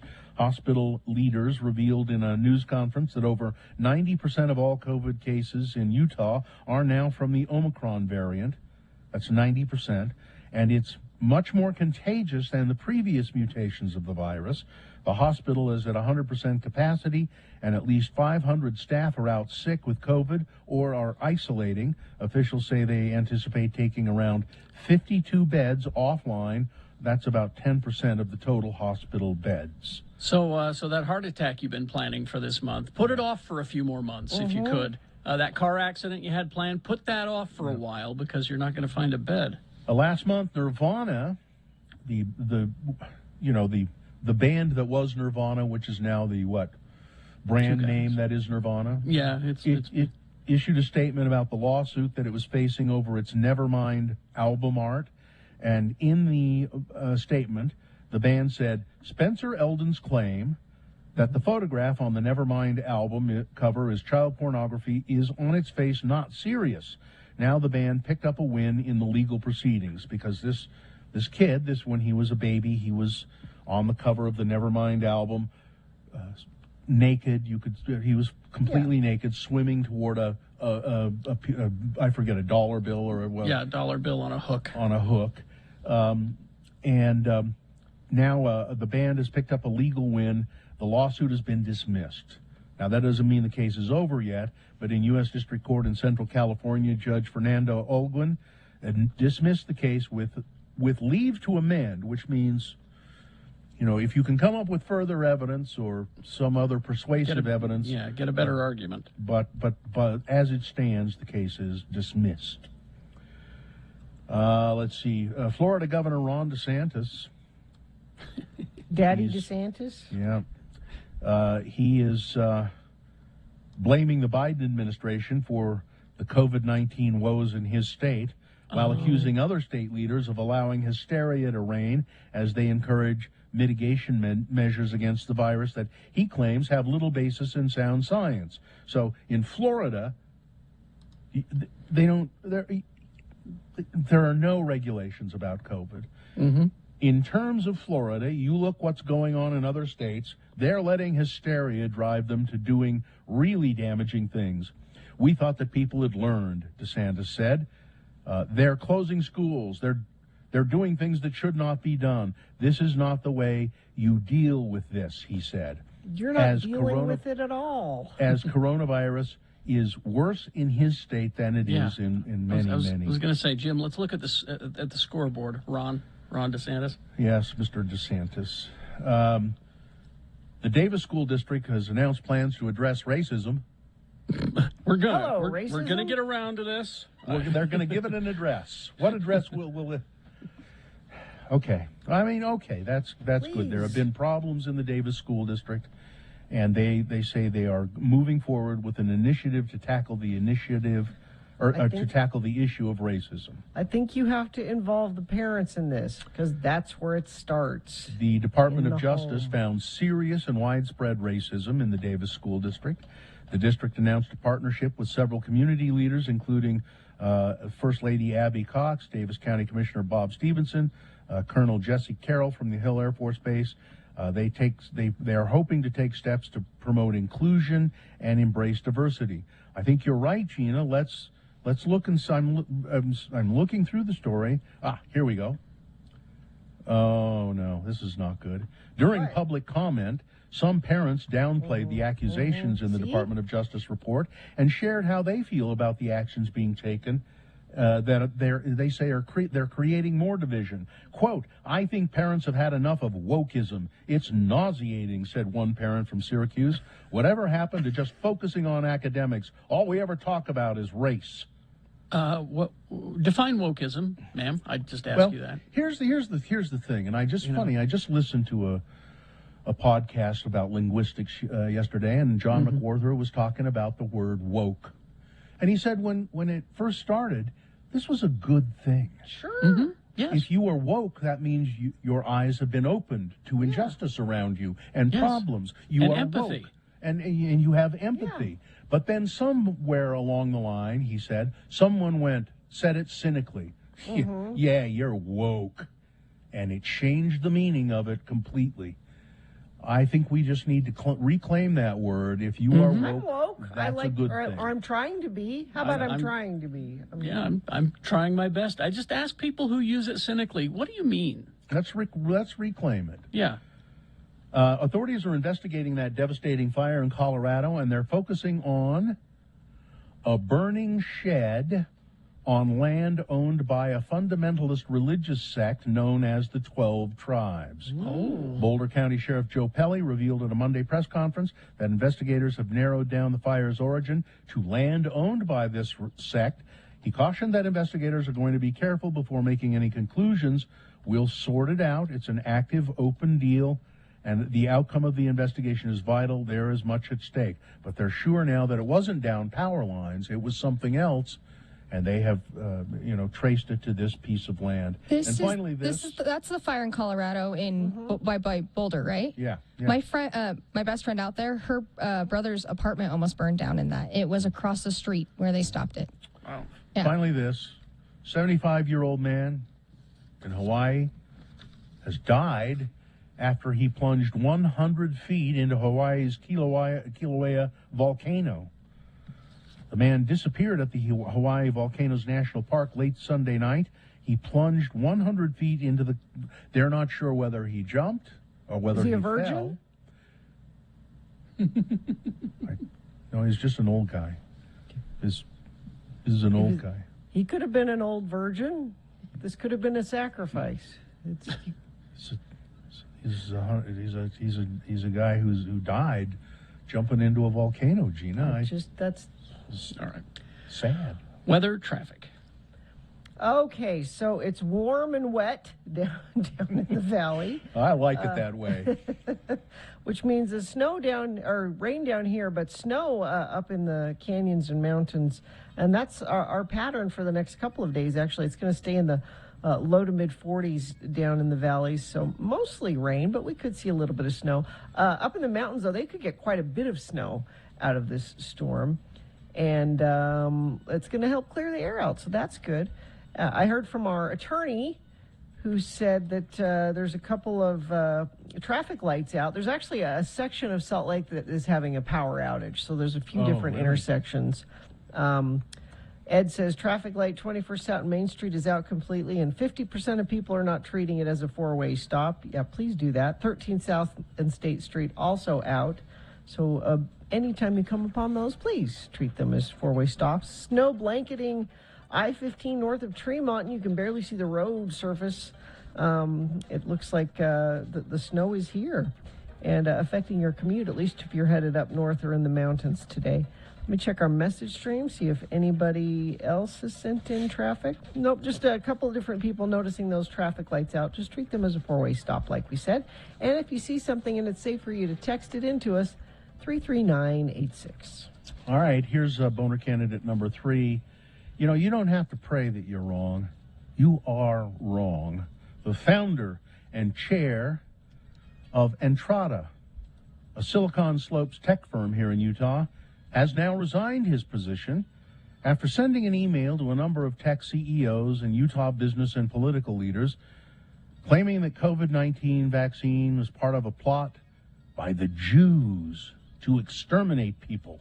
The remarks triggered condemnation throughout Utah's tech community and led to David Bateman's resignation from the company's board of directors.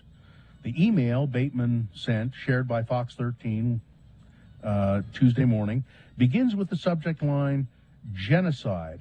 And Mr. Bateman has confirmed that this is his email. He did send it. Yep. I write this email, he says, knowing that many of you will think I'm crazy after reading it.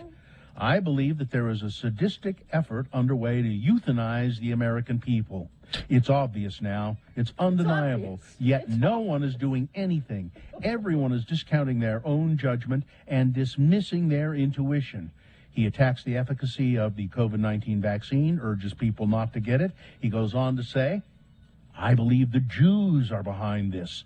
For 300 years, the Jews have been trying to infiltrate the Catholic Church and place a Jew convert. This conspiracy theory is hundreds of years old, Gina. And place a Jew covertly at the top of the Catholic Church. And it happened. In 2013, Pope Francis, nobody realized, he is a Jew. Really? I believe the pandemic and systemic extermination of billions of people will lead to an effort to consolidate all the countries in the world under a single flag with a totalitarian rule. I know it sounds bonkers, he wrote. Yes. No one is reporting on it, but the Hasidic Jews in the U.S. instituted a law for their people that they are not to be vaccinated for any reason, he wrote. I pray I'm wrong about this, but Utah's got to stop the vaccination drive. Warn your employees, warn your friends, prepare and stay safe. This guy, David Bateman, he has been in Republican political circles. He has donated he bailed the Republican Party in Utah out when they were in debt. They were facing bankruptcy, and he bailed them out. He's made contributions to many. You mean the Party of Fiscal Responsibility was bankrupt? Oh, okay, all right, just checking. Here's the other thing I like is when I think Ben Winslow contacted him to say, did you really write this email? And he said yes. And he pulled out the I have many Jews for friends. Yeah. No, you don't. Not a one. No, not See, a one. Not It's after just this email. It's just another example of the super rich being completely out of touch because there's nobody around them to tell them, no, you're wrong. He sent it to Spencer Cox. He sent it to, and he sent it to, I think he sent it to Rabbi Benny Zippel. I know the rabbi was on the news commenting on it. And he said, this is trash. Yep. Boner candidate number 3. Let's review the first 2 and vote. Oh, yeah, okay. Number 1, I give her credit for improvising in a difficult moment. A woman taking off her dress and using it as a mask so that she could go into an ice cream shop where they required masks. Didn't work out for her too well, and they made her leave anyway. Boner candidate number 2, Senator Johnson continues to dumbfound anybody with a tiny bit of intelligence. He is saying, God protects us from COVID. We don't need vaccines. God will protect us. And boner candidate number 3, you don't have to pray that you're wrong, sir. You are. Here we go. This is round 1 of your boner voting. You've got to decide of these 3 candidates which one is the worst, which one deserves to go forward to boner fight and get that chance to become boner of the day. If it wins here, it secures a spot in Boner Dome. And round 2 comes up at 8:20. We do this again with 3 more candidates. Get another winner there. Take both winners and put them against each other in Boner Dome at 9:20 this morning. That's when boner fight happens. That's when you will decide boner of the day for today. Right now, we got to send one of these 3 from this round 1 forward. 1, 2, or 3. Remember your candidate number, the one that you think should win. Put that single digit in the message of a text, and then text that to 33986. Or you can call the producer's booth in Salt Lake at 877-602-9696. Use your voice. Or go online, x96.com. Look for the box. It says Boner Voting July 5, 2022, and vote there. You have only until the end of these messages to do it, so let's go. This is round 1.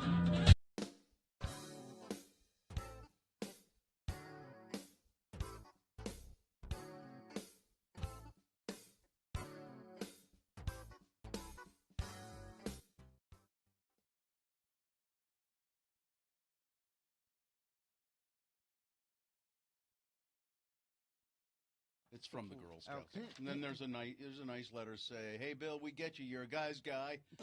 You have unassuming strength, a casual confidence, and an uncompromising integrity, and are so dumb you don't know this is a form letter. Well, they really know who I am. You know the spread of Sunday's game and have a steak ready to grill and a cold drink waiting in the fridge. You're man enough to be a Girl Scout. So I've been given a membership in the Girl Scouts. So what do you... And then I got this. Do you have to sell your own Girl Scout cookies? No, I think what that means is they'll hit me up periodically for money. Yeah. That's a great gift, then. I didn't want to say that what they're doing is opening a door to something that you will regret later. But now I get this card. Now, little Bill, sick. He's sick. He was very ill. Barfing and all that. So that explains the card. And with this card came 3 pairs of really nice underpants. Patagonia, silk weight, boxer briefs. Underpants. Which I really like. And they're very, it's expensive underwear. I mean, I think they're $30 a piece or something like that. You should get a whole pair of pants for that. So here's the card that came with it. At least I'm too sick to cause trouble. Trouble. And then you open it up and says, or am I? ? This is your Father's Day card? Fortunately, you can cover your ass with these. Happy Father's Day. That's it. At least I'm too sick to cause trouble. Trouble. Trouble. Yeah, trouble. And or then am I? And then you open it up. That's a threat. Or am I? That's a threat is what that is. That's exactly what it is. So it was my Father's Day threat. Yes. Anyway, that's nice to be a Girl Scout, though. Snowbird was awesome yesterday for Father's Day. There were a ton of people. Saw lots of friends of the program up there. They had garlic fries. It was perfect. They had bacon on sticks. Big, thick bacon on sticks. So Gina was happy, and that made it a good Father's Day because she got what she wanted. Well, no, everybody got. Joe got a massage up at the cliff. Daddy Gary got a massage up at the cliff. Mm-hmm. But first and foremost, they had garlic They fries. had garlic fries They had and garlic bacon on fries. sticks. Yeah. I went out to the Christiansen Family Farm, Hog Heaven in Vernon on Saturday, and bought a bunch of meat. That was pork and beef, and that's actually for my wife's birthday, who's her birthday today. She wanted meat for her birthday. The gift of meat. Everybody's got something. Yeah. You? No. Nothing. All right. What? I'm not a father. Well, you didn't see your dad. I did. Oh, you did. Oh, see you your did. dad. Yeah. see that. How's he doing? He's fine. Okay. Yeah. How's his Did you mustache? give him meat? No, he gives me meat. Oh, okay. He's the farmer. Harry gives him money. Yeah, I give him cash. We've discussed that. Here, Dad. He does it under the table so nobody can see. Yeah, there you go. Hold out your hand. Buy some more life-giving medicine. There you go.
All right, let's award round one of your boners. Which is brought to you in part by a bowl of hot homemade minestrone soup.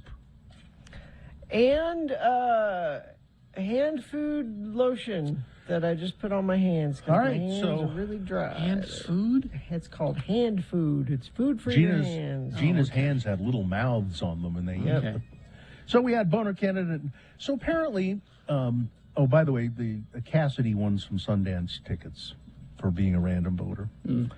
So we had boner candidate number 1 and number 2. Apparently, 10 people, boner candidate number 1, 14 people, number 2, believe that the Jews are probably, behind this whole thing. So I don't know. This should have been a unanimous vote. Or perhaps they're friends of Mr. Bateman and the Entrada company. But 188 votes. Boner candidate number 3. You don't have to pray that you're wrong, Mr. Bateman. You are. There you go. It's your winner of round 1. It now goes forward to boner fight. It might be boner of the day. We'll see. Round 2 at 8:20 with 3 more candidates and another winner there. Then we'll take them both and put them against each other. 9:20 is when boner fight happens. That's when you'll decide boner of the day. We're going to do Hello, Yeah, What here coming up. And we could start soliciting phone calls right now. 877-602-9696 is our phone number. And Hello, Yeah, What is just, it's just you can call and talk about anything you want. You can ask us anything. You can. Hello, yeah, what? Yeah, it's Exactly. just that. Yeah. This So is whatever. Your time. 877-602-9696. You can beat your own drum. You can, you can flog something. You can promote something. Whatever. 877-602-9696. I thought we developed this. We invented it. This. Oh, yeah. this Taking segment. phone calls on the Yeah, radio. we did. Yeah. I don't know. When I was researching my dad for his obituary, I discovered he used to do something called It's Your Nickel, where he would just let people call in and it didn't Well, talk that's about because whatever they that was back wanted. when there were payphones and people had to put nickels in them, Gina. Right. This is Hello, Yeah, What? It's modern. Hello, yeah, what? So while we're waiting for phone calls, we found out, yesterday that a dear friend of ours, Carlin Tallbrother, had passed away. He had worked with us for many years, off and on. He was a technician. He ran our board for many years, and he was, and we all just loved him. We saw this today. Carlin's sister has put this out. My name is Carlandrea Tallbrother, so it's Carlin and Carlandrea. I am Carlin's little sister. He was struggling with his health the past few years, and we walked him through the process, hoping he was going to get better. But it pains me knowing my brother isn't here, but at least he isn't hurting anymore, and he isn't suffering anymore with all of the complications he was facing. Carlin meant a lot to everyone in my family, his friends, and everyone who listened to Radio from Hell on X96. Sure. I'm writing this because my family is in need of your help, raising enough money to conjure up his celebration of life. Carlin was the light in many people's lives, mine included.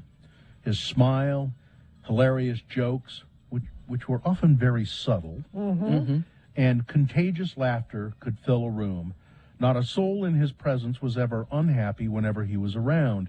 He touched the lives of many, my family for sure being one of them. We're eternally grateful for having him in our lives for the short 36 trips he took around the sun.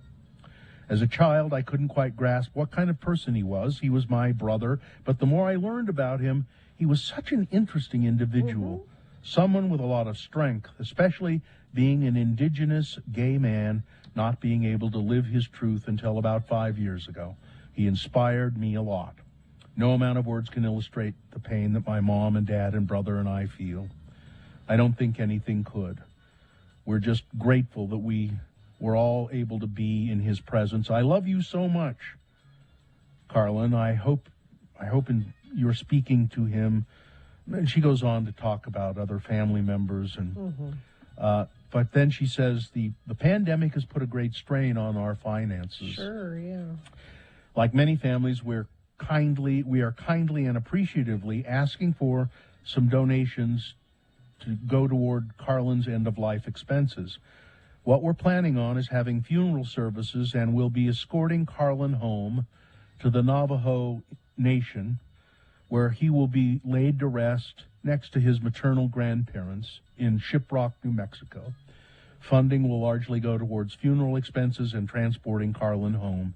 Any additional funding will go to my family to help offset other expenses related to our loss. Carlin was such a giving person and would not like to see his family struggling in our time of need. Yeah. Any amount is greatly appreciated.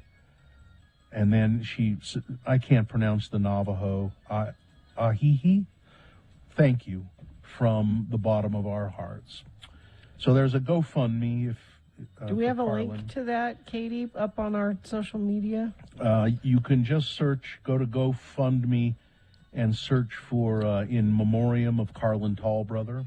I just posted it on my Twitter and my Facebook, the link to the GoFundMe, so you can copy it and put it up from there. They've raised $2,230. They think $5,000 will pretty much cover what needs to be done. So I also just retweeted, and the Radio from Hell page also posted. We finally got the video of Carlin came to. This was a long time ago. We had a mixer, our first gay mixer that Carlin came to, and he apparently this isn't the first time he did this. He would make this robot costume. No, Gina, it's not a robot costume. I'm sorry. He's a robot.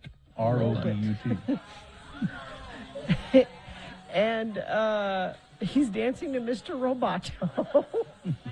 And I come in at the end and dance with him a little bit. But there's a tiny part where the headpiece comes off, and you can see Carlin laughing under it. And it's so and sweet. Nicole, dutifully picks up the robot head and tries to put it back on, but that won't stop Carlin from dancing. No. And so it doesn't exactly get sealed. So It's It's so sweet. It's, And then Gina comes up and starts dancing with him, which is worth the view right there. I love that we had that moment together. We'll have a link to the GoFundMe on the Radio from Hell Facebook page. We'll all put it on our Twitters, at RFH Bill, at RFH Gina, at RFH Kerry, Kerry. And so if you can, help out, and thank you. And now, hello, yeah, what? We got a couple of people lined up, but more can be taken. Hello, yeah, what? 877-602-9696 is the number for hello, yeah, what? Don't be confused. This isn't Dr. Cobble. No. This is hello, yeah, what? Hello, yeah, what? And it's your nickel either. No, it's none of those. I mean, it's kind of the same thing. No, it's not at all, Gina. It was payphones. KXRK Provo. Oh, traffic. I'm forgetting how to do radio today. Crash eastbound I-80. This is up in Summit Park, where they are seeing snow up there, so that could be adding to that dilemma. And a little bit of power outage in downtown Salt Lake, affecting a couple of different intersections. Just make sure you treat those as a four-way stop if you come upon them. Also, your traction restrictions are in place for Little and Big Cottonwood Canyons. And what are you seeing out there? You can text us, of course, 33986 if you see something. All right. We will take a break. We will be back.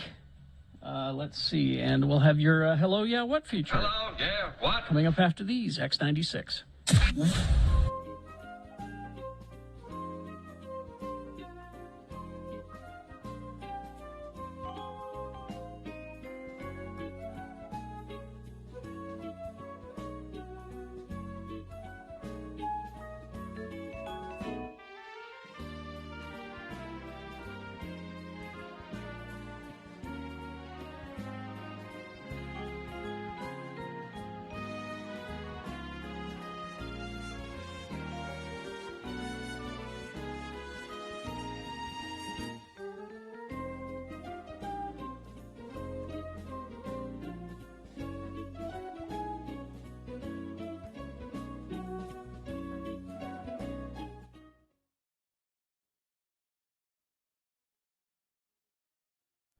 Unless we Utahns are diligent, our taxes will be raised without our knowledge.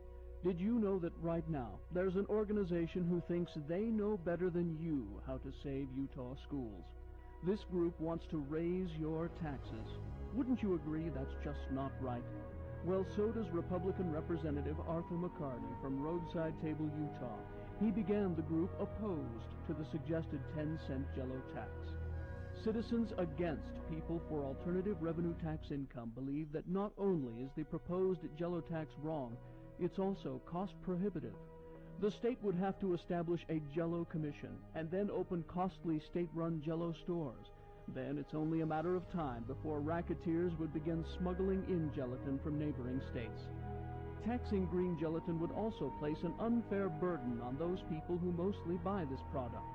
Large LDS families, already on a tight budget, would end up paying for a greater portion of public education than would people with no children at all. And that's just not fair. Hello, I'm Republican Representative Arthur McCarty. Please call your state legislatures and tell them to vote NO on the green Jello tax. It's time to get big government off our backs. Paid for by Citizens Against People for Alternative Revenue Tax Income.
Okay. Well, shall we? Hello, yeah, what? Indeed. We have a line open, 877-602-9696. Let's begin with Kevin. Kevin? Kevin, what can we do for you? Hello, yeah, what? Well, I just had a question for Carrie. A couple of weeks ago, before Christmas, you played a drop that was, I think it was Ted Allen and the Pretentious Dinner Party. Oh, yeah. What That was was- that from? I've searched the internet high and low and cannot find anything. That was from an old episode of the Onion News Network that was on Adult Swim. Oh, wow. So look Because through. that just had me in stitches. Every time I watch the Food Network now, I can't think The of anything else. Pretentious Foodie Crap with Ted Allen. It's look up the Onion News Network, Ted Allen. You might find it. Was it really Ted Allen, or was it was him. Yeah. Oh, cool. All right. There you go. That was Okay, easy. thank you. Thank See, you, that's- Kevin. That's hello, yeah, what? Exactly. Hello, yeah, what? 877-602-9696. If you've a mind to call in, let's go to Nate. Hello, Nate. Nate? Oh, Nate. Nate. Did Nate give up? Can Nate hear us? Hello. How are Hello, yeah, what? Hi, Nate. What can we do for you? Hey guys, good morning. Hi. Hey, I'm a truck driver, and I just am pleading with Utahns on behalf of all truck drivers. Please be safe around trucks. Yeah, it's a big Don't problem. don't pull out in front of them. They can't stop like you can. Don't do that. No, and especially when we're loaded, like it's double the stopping length, you know. So yeah, I'm just pleading with Utahns. Please be safe around trucks. But Nate, counterpoint, my freedoms. Nate? Well, Could I- okay, could I let me just- say this. Go ahead. So, if a truck hits you, the truck and the driver are not going to get hurt. It's you that's going to get hurt. Yep. Okay. You know? Now, Nate, could I just put out a word to all people who are just driving in passenger cars? Watch out for trucks, okay? Because they'll ram you. They'll run you down. They'll get you. Yeah, we're not afraid, all right? That's right. You know, They'll we get did a ride along with the Highway Patrol Yeah. where they get into a semi truck and go out on the highway looking for people that pull out, and because we were riding in it, they would show us, look, this car's going to pull right out in front of us, and we would just run them over. It's nothing we can do to stop when they do that. And that day we ran Right. over on the freeway. We actually ran over several passenger Yeah. cars. So, thanks for calling, Nate. I mean, at least, yeah, no problem. Have a good day, guys. You too. All right, thank you, Nate. Having a little Hello, yeah, what? Let's see. I didn't catch who was calling in, Katie. April is here. Hello, April. Hi, April. Hi, I just wanted to wish you guys condolences. Are you there? Yes, go ahead.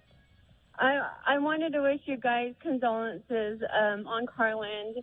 I caught the end part of the beautiful letter that Carlandria wrote because I'm part of the, I'm one of the family friends as well, and I just want to wish you guys condolences as well.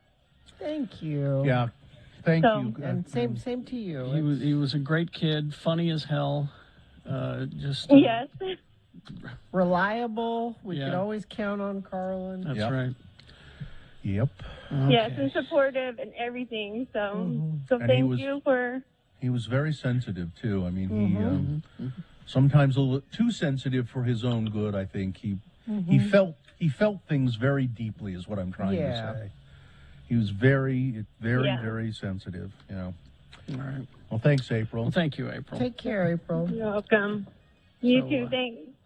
877-602-9696. If you've a mind to play our. Hello, yeah, what? It's not really a game, but No, it's just you can talk about anything you want. You can ask us questions. You can take us to task if you'd like. You can complain. It just doesn't matter. 877-602-9696. That's the number for Hello, Yeah, What? And if we don't have any phone calls, I'm going to start calling it It's Your Nickel, because maybe that'll Yeah, get people I'm to- doing the show from my husband's office. You'll notice I changed. If you go to x96.com/live, Your home office. I'm in a different room and just looking at things on his desk. If you guys want to borrow 50 real estate investing calculations, it's a very exciting book here. Looks like an exciting read, yeah. That I think he's done with it. If you want, I can drop this on here. Well, I don't know. It looks like it's dog-eared and a lot of things are underlined. You don't want to. He's going to be referring to that a lot, I can tell. How about Consumer Reports? I've got a copy of Consumer No, I have a Reports. subscription to that. You have, okay. Yeah. I use that to swat flies with in the summer. We just roll it up and swat flies.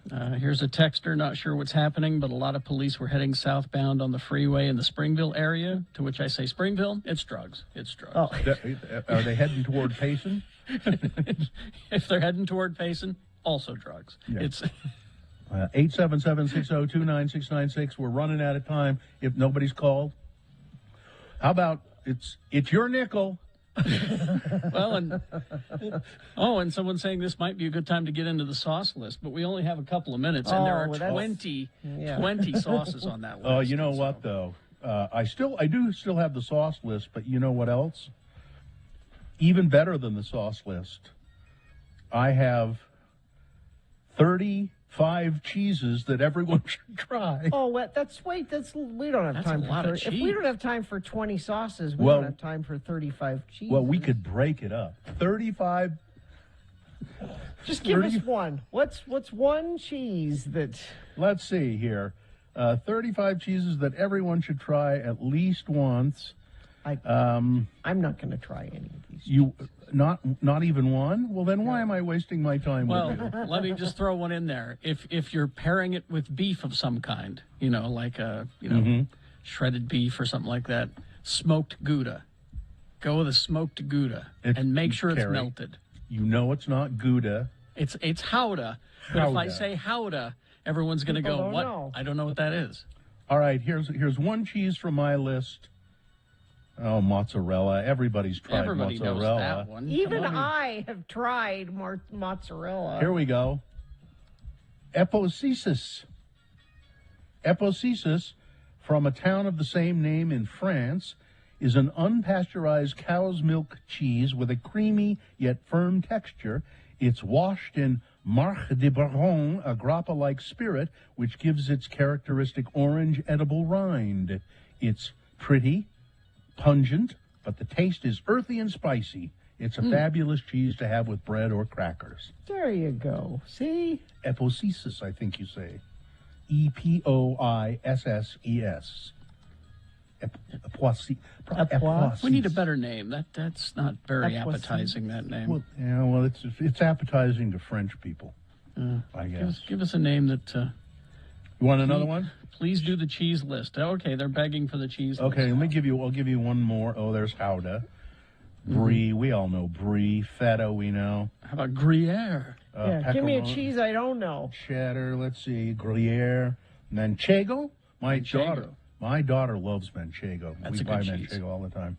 Firm with a buttery texture, Manchego is Spain's most famous cheese. Manchego. And it is really good. Delicious. Yes. So there you go. Parmesan, we know that. Camembert, we know that one.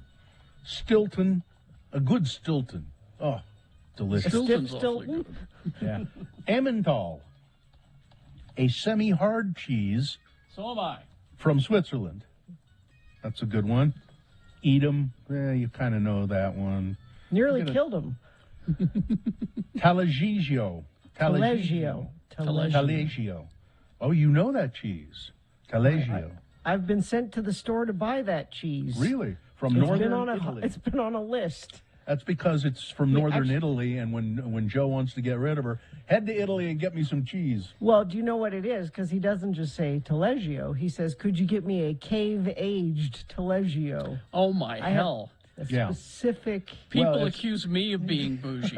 No, it says here that it is Carrie, best might if I it's- suggest 50 real estate investing calculations? It says here it's best if it's cave aged. Yeah. And it's a good melting cheese. And it's Yum. quite addictive, it says. That's what I like, is Yeah. a good melting cheese. I'm going to try it. Taleggio. Well, we've gone from Hello, yeah, what? to this. We hope you'd enjoyed another list with Radio from Hell on X96. All right. Taleggio. This Get is that at obvious. Harmon's? This is clearly a new listener here. Gina, do you eat pizza? That has cheese. Oh, this is a new listener. You know how you can order cheese and you say, I want pepperoni or I want pineapple, or you can tell them, I would like a pepperoni pizza with no cheese, and they will make it for you. Yeah, And- mostly, though, here in Utah, they go, what? And I would just like to point out to this person that pizza without cheese is not a new thing or a strange thing. All right. All right. It's a thing. And the fans of Wensleydale are upset that you Also fans of Wallace and Gromit. Yeah. that you left out the Wensleydale. Wensleydale Gromit. All right. Traffic, please. Let's see. So there's some power outages in downtown Salt Lake that could be affecting traffic lights. So treat those as four-way stops, please. Let's see. We have a crash eastbound US 189. This is Vivian Park, 4 miles south of Provo, off to the right shoulder. Crash eastbound I-80 Summit Park in Park City. That's off to the right shoulder. And let's see. I don't know that issue that somebody was texting in about Kaysville, that there was a police activity there. I'd like some more information on that. This was Springville. Oh, Springville. Okay. Yeah. Oh, they were not sure how it's happening, setting southbound on the freeway in Springville. So if you have more information on that, please send it along to us. That's traffic. All right. Boners round 2 coming up. Here are the candidates you'll consider this time. Number 1, they don't help. As a matter of fact, they increase my anxiety. Boner candidate number 2 is, don't you understand? It was character building. And boner candidate number 3, you know, it's about time y'all realize it's a man's world. All right. Round 2 of your boners, along with Big Boy News and Opinioendo, all coming up after these. X96. The X96.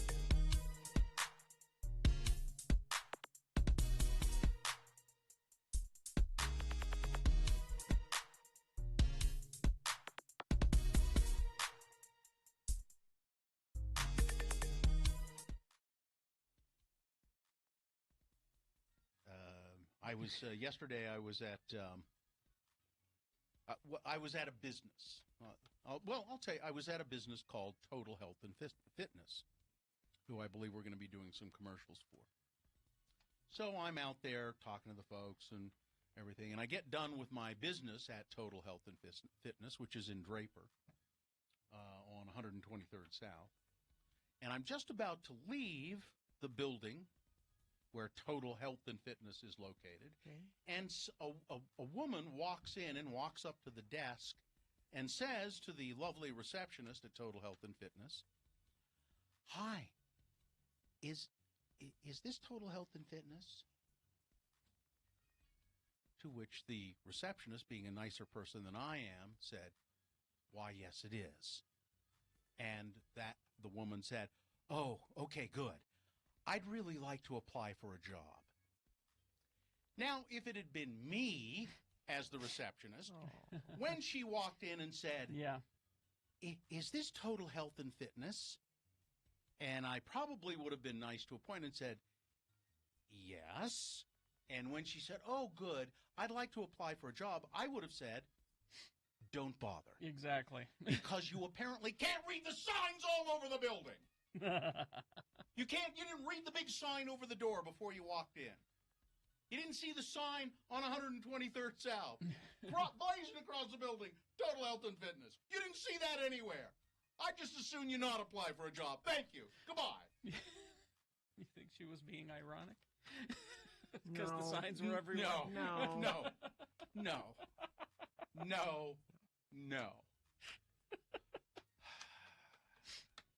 The receptionist did say she's way nicer than I am, but it was probably true. I don't think she was just trying to be nice. She said, "Well, we're not hiring right now." I would have said, "Don't bother." God.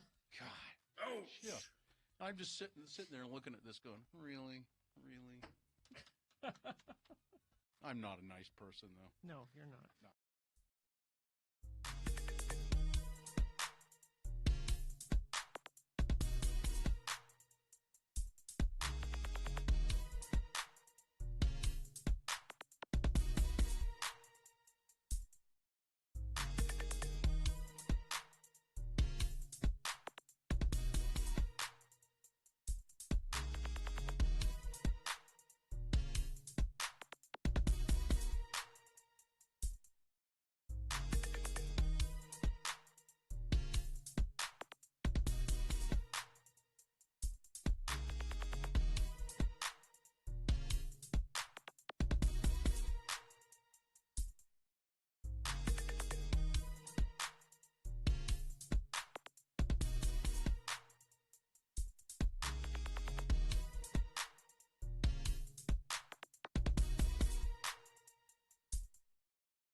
I should mention this because Yes. now I know, and it's serious. A serious crash, SR6 at milepost 181. This is near the mouth of Spanish Fort Canyon. Serious injuries are being reported. Both directions of travel are closed. Estimated closure time is 1 to 2 hours. Wow. Okay, be aware of that. Time now for round 2 of your boner voting. Here we go. 3 news stories. These are examples of bad, stupid, or funny human behavior, and you'll decide with your vote.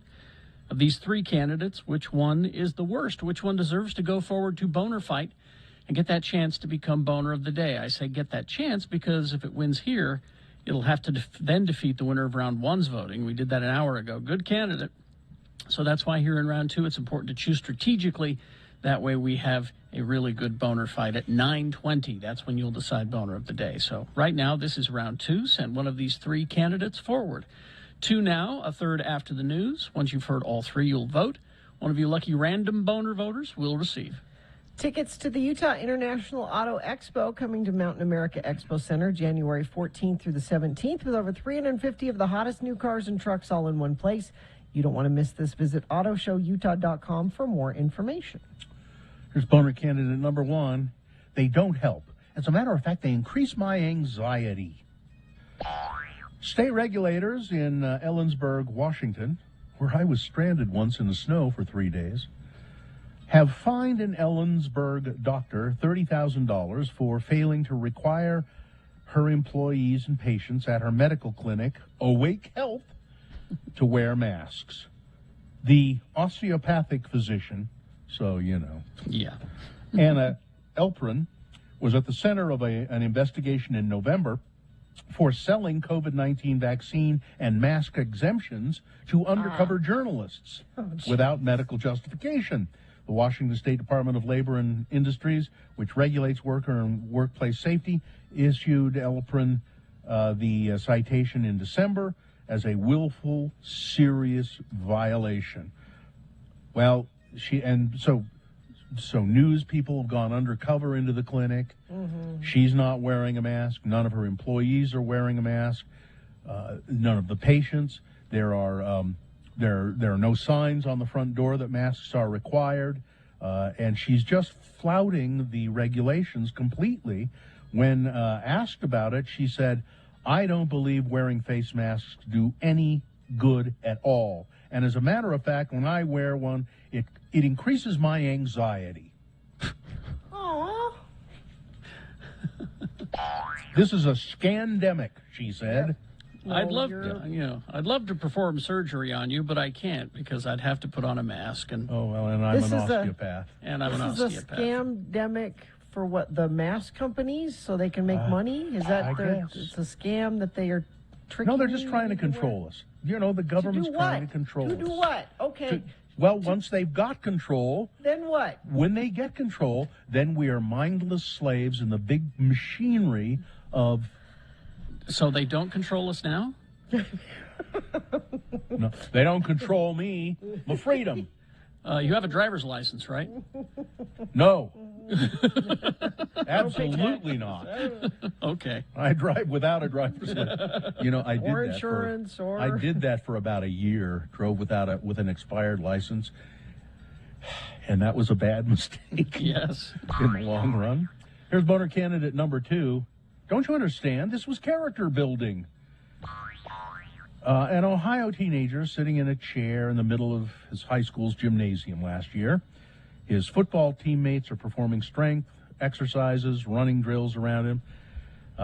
And to join them, the kid had to do one thing. The coaches said, you can't join them unless you eat a pepperoni pizza. Well, the boy, who at the time refused to eat the pizza, said, I'm a Hebrew Israelite, and it's against my religion to eat that. And he kicked the box away, according to a lawsuit that now the boy and his parents have filed in federal court. Coaches dismissed his protests and threatened to remove him from the team if he didn't eat the pizza as instructed. He could remove the pieces of pepperoni if he wanted to, though the pork residue would remain. At the risk of losing his spot on the team, finally the kid ate the pizza and its pepperoni remnants, but he was just sick about doing it. He felt guilty and awful.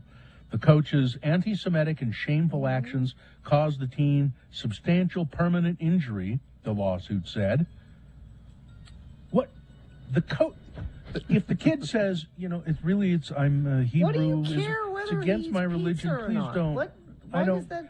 Have me do something else if I need to do something punitive. No. Boner candidate number 2. Don't you understand? This is character building. Coming up in a moment, boner candidate number 3. You know, it's time you all realize this is a man's world. Boner candidate number 3 for round 2 coming up after this. Big boy news and opinioendo brought to you by. Come in from the cold and warm up with some of your favorite rock bands like U2, Led Zeppelin, Pink Floyd, and more. Take a visual and acoustic trip in the Dome at Clark Planetarium every Friday and Saturday night. Visit clarkplanetarium.org for tickets.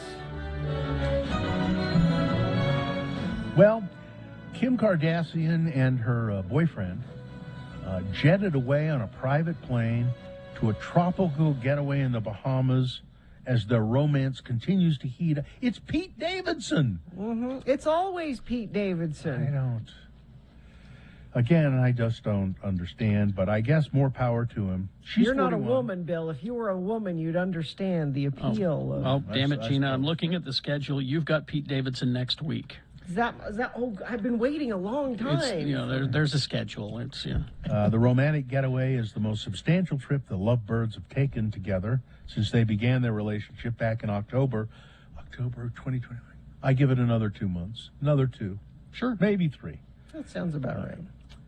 This is fascinating. The Simpsons, that TV show. I don't mean the Simpson family who may live in your neighborhood. The TV show, The Simpsons, has topped the list as the most streamed Disney Plus show of 2021, beating out brand new shows and exclusives. In a year where Disney's previous streaming hit The Mandalorian took a year off, the platform had no shortage of new content, with Marvel producing several brand new live-action series, including WandaVision, Falcon and the Winter Soldier, Loki, Hawkeye. Despite the huge hype surrounding all of that, and they did well, they were popular and they did well, The Simpsons still outperforms all of them. Well, you can just turn it on and let it go. There's like over 700 episodes there. It's amazing. I mean, that's really cool. Yeah. Just watch them. Yeah, there are over 700 episodes available to stream, and new seasons continuing to be produced. And if the way it goes, I don't foresee the Simpsons ever ending. I don't think it'll ever stop. It's like I don't know why they finally did stop. There was a change in tastes, but the soap operas that were on in the morning on TV, and some of those ran for, decades. Mm-hmm. And I think The Simpsons will just kind of do the same thing. He's tired. Seth Meyers announced yesterday that he had tested positive for COVID-19, and he is canceling all of his late-night shows for the upcoming week. In a message posted to Twitter, he said he was feeling fine, thanks vaccines and booster, he said, and would have an update on Monday to see what cool location we'll try and pass off as a studio. Late Night aired its first new show since December 16th on Monday. Did he go back to the studio on Monday and then he did, and then Tuesdays? Sorry, damn, oops, yeah, whoops. That's just, that's really too bad. Well, new cases in Salt Lake County, new cases of COVID, are the highest they have ever been.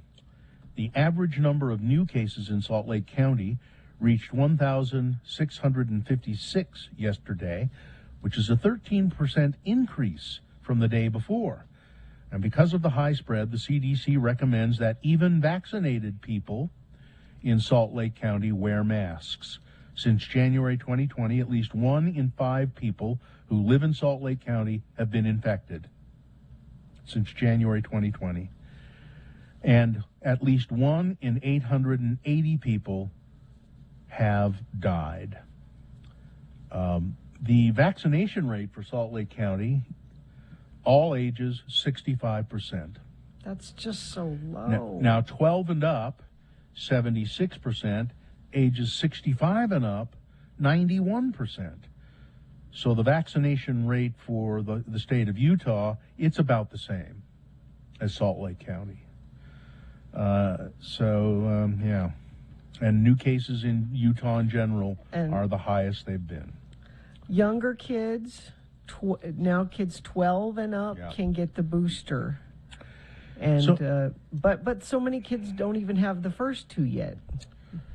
So on Tuesday, and this was a winner of Boners Round 1, Entrada founder Dave Bateman sent out an email claiming COVID-19 vaccines were part of a global conspiracy to depopulate the earth, and he blamed the Jews for being behind the plot. Mm-hmm. Yeah. And the current pope is Jewish. Yeah. And this is this is from Brian Schott in the Rundown. Utah Tech leads condemns anti-Semitic and this kind of hatred of any kind. This is a website that the tech companies combined have put out, Utah Tech companies. A search of whole data shows that the domain was registered on January 4th, the same day that Bateman sent his anti-Semitic vaccine conspiracy. Utah Tech Leads is a political action committee launched to further the interests of Utah tech industry in August. The PAC was initially called Slopes PAC, but rebranded as Utah Tech Leads in November.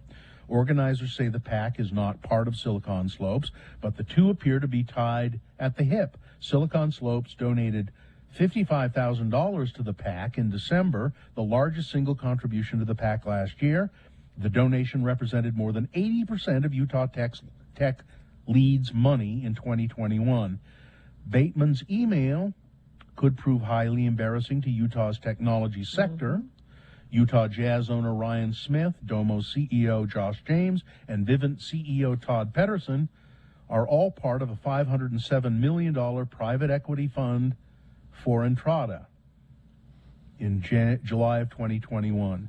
Smith and Pedersen were two of the three lead investors for the transaction. Pedersen also took a spot on the Entrada board as part of the funding round. So they're all trying to very quickly distance themselves. They're running as far away from that as they can. Yeah, well, and he was forced to step down, and he sent this to a bunch of tech CEOs and things, but he also sent it to a bunch of politicians, and one of the politicians he sent it to was Governor Spencer Cox. And Spencer Cox tweeted a bat emoji and a poop emoji yesterday, to describe Bat the as contents crazy. Yeah. of the letter. The Which I January. agree with. And this activity could prove embarrassing, Yeah, as could Steph points out. maybe. I like the way that's written. Could prove embarrassing. The January 6th Select Committee has requested Fox News Channel host Sean Hannity voluntarily cooperate with its investigation on the assault of the U.S. Capitol. Oh, A yeah. source with direct knowledge of the plan told Axios, and the committee later confirmed it. Why does this matter? Well, Hannity is the most prominent media figure in America, and he was close advisor to Donald Trump. And what we find is that Donald Trump or Sean Hannity sent text message after text message after text message to Mark Meadows before January 6th, saying, I'm really concerned what may happen on January 6th. Yep. We have to be careful. Don't let things get out of hand, and on and on and on. And while on the air, he should not talk about the election ever again, was another bit of advice he gave. yeah.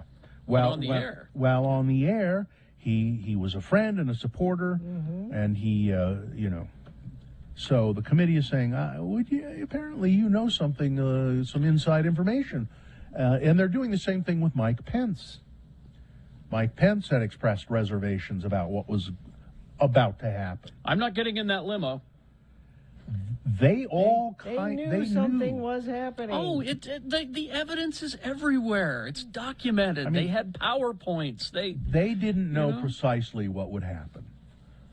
But they could sense that things, as Hannity, I think, put it, things could get out of hand. Well, and they stoked the fire. They wanted something to happen. I don't think they wanted what happened to happen, but they wanted something to happen. They wanted an angry mob outside. Yeah.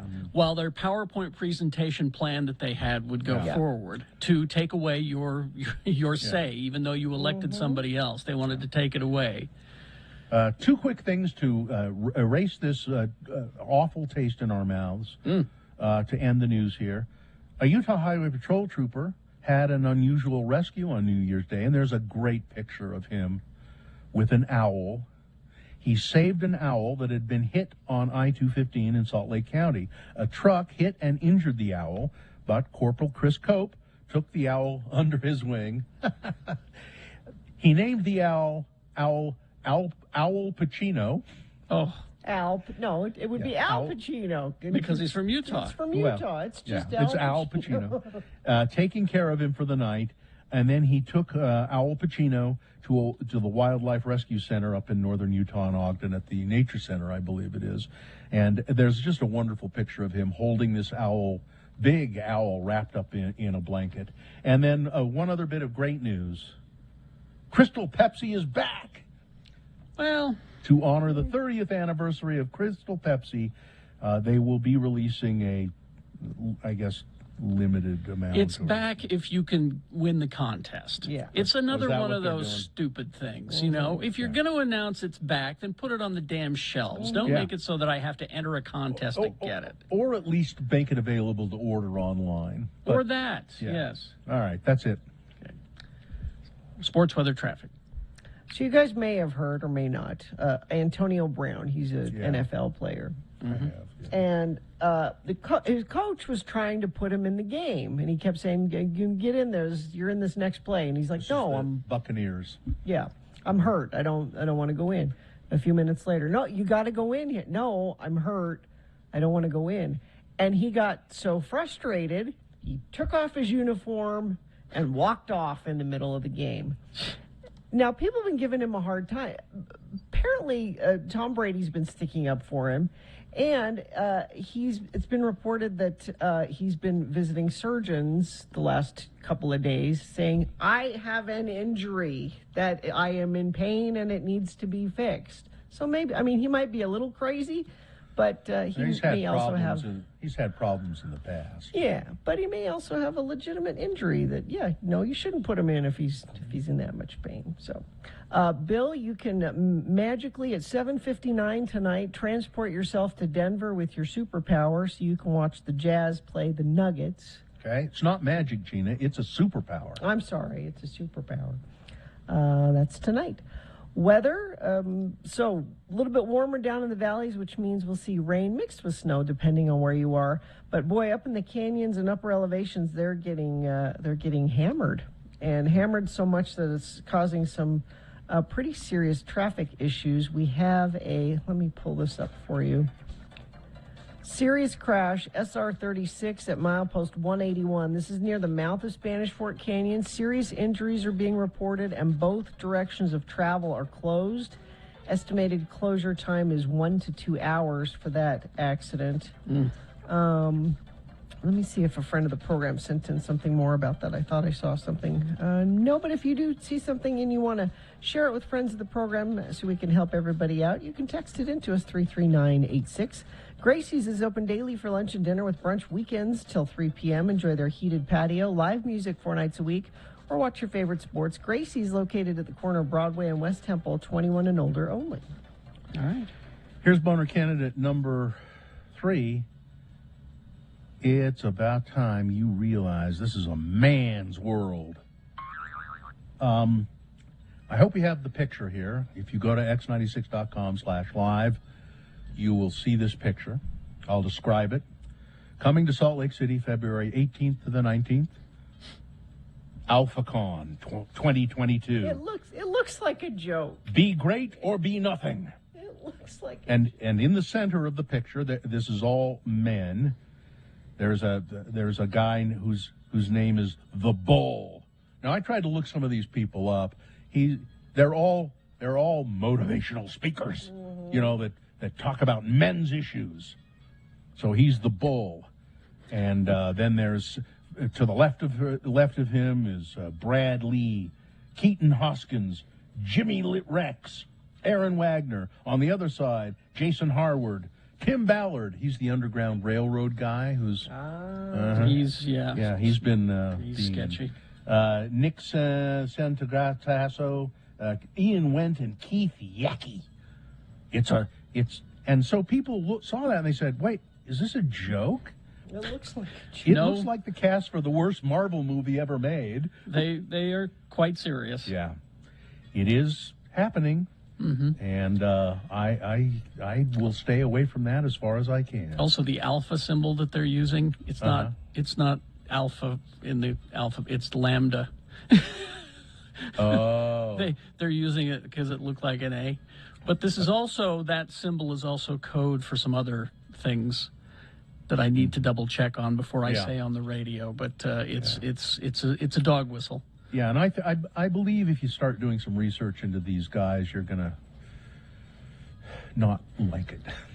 Well, I'm gonna adopt the business model. I'm gonna be the slab. If he can be the Bull, I'll be the slab, and I'll have manly words of advice. I don't know about you, Kerry. Make but sure I bought my tickets already. Well, I have manly advice for manly men, like make sure that the brie is the right temperature of the room when you serve it. It's not manly. Sure it is. Can I go?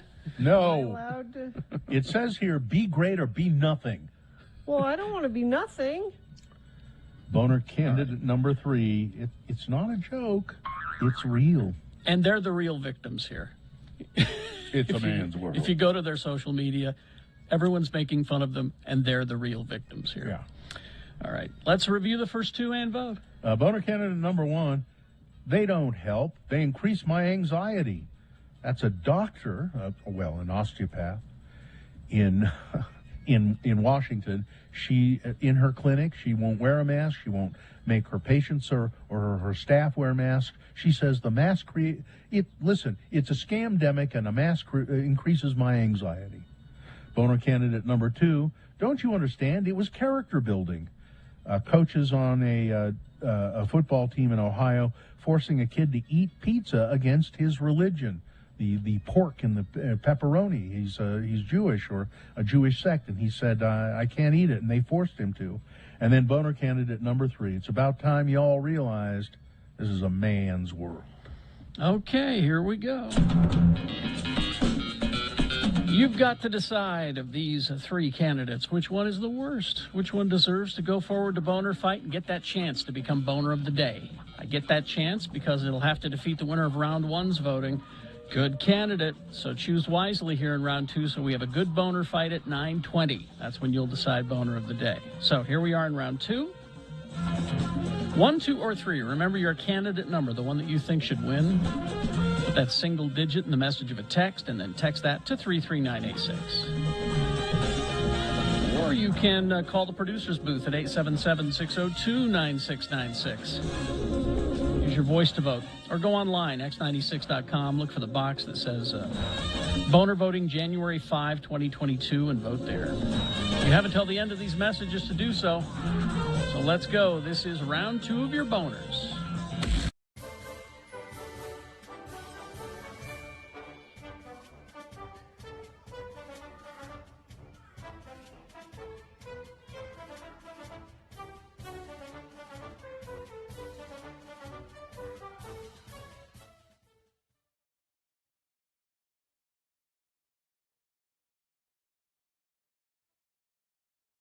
Let's join Carrie and Bill at the Acme Broadcasting Company party at Rockport Reservoir.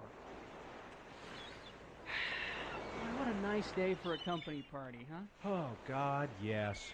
I mean, it's just beautiful up here. And you know, we deserve this, don't we? I think that everybody on the staff deserves a nice party like this. I mean, we've all worked so hard to get this station to show in the ratings. Yeah. Showing up in the top 35 stations ain't that easy either. No. Hey, look at everybody down there on the beach by the picnic table. You know, we ought to hike down there. No, we can get a much better shot at all of them with our paintball guns from up here. Huh. Now look at Mario there. I'll bet you I can knock that beer right out of his hand.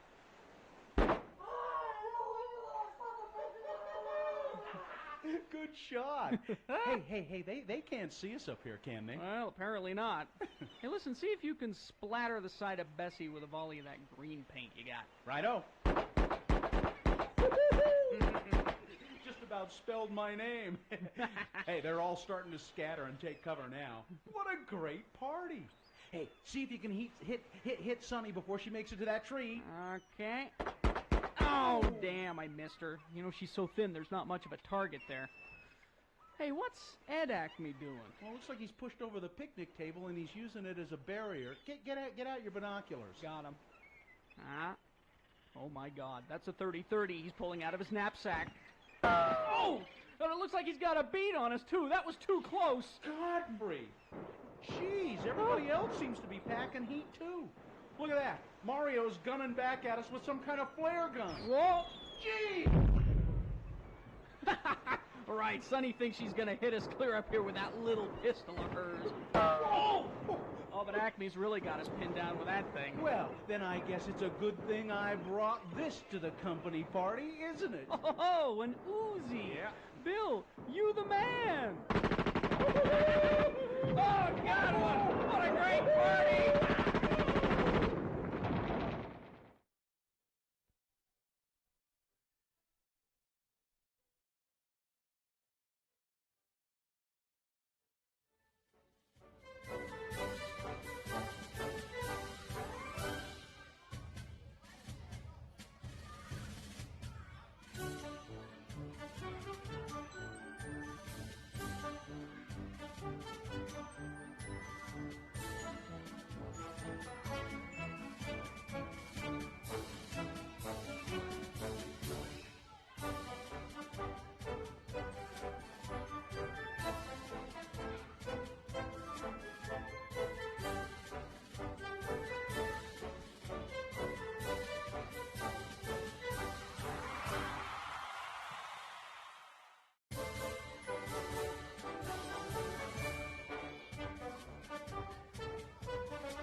All right, let's award round 2 of your boners and then get to things that must go. Yes, indeed. And round 2 is brought to you in part by some warm bread from the oven.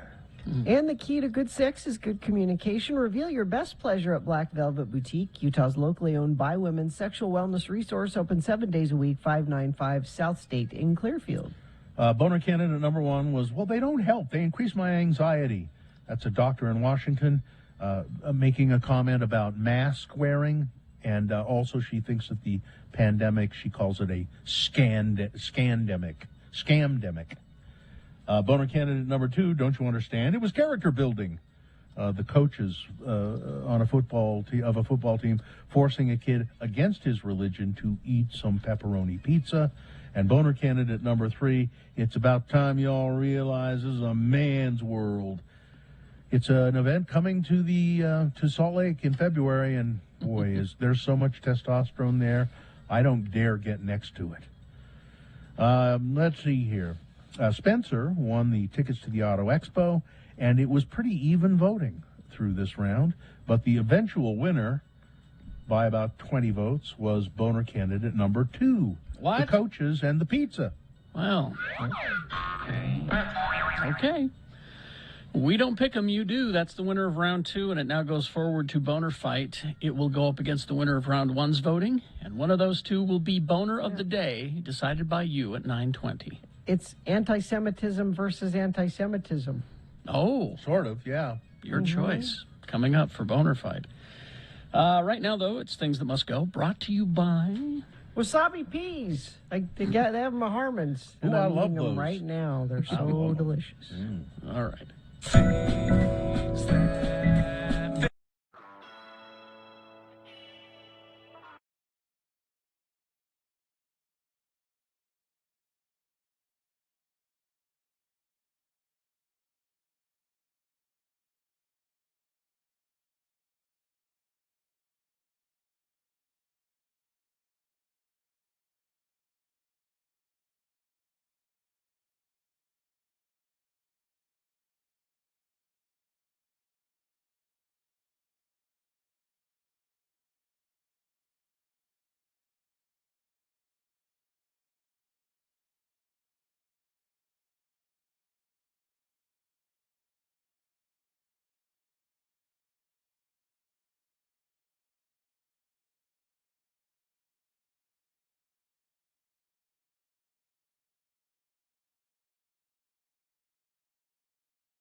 Have to go tinkle.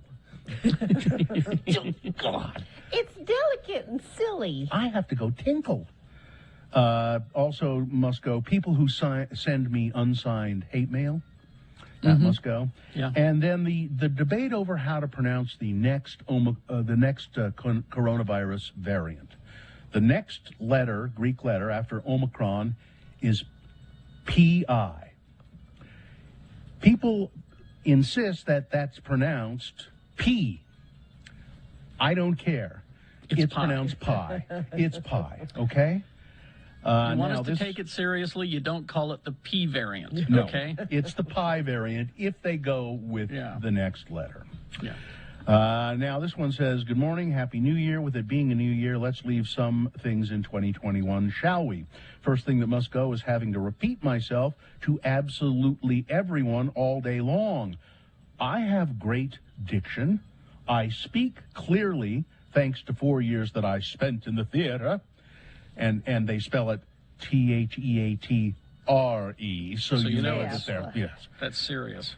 I know that what I'm saying is clear and not too quiet, but everyone had me repeating myself all day long. Stop it.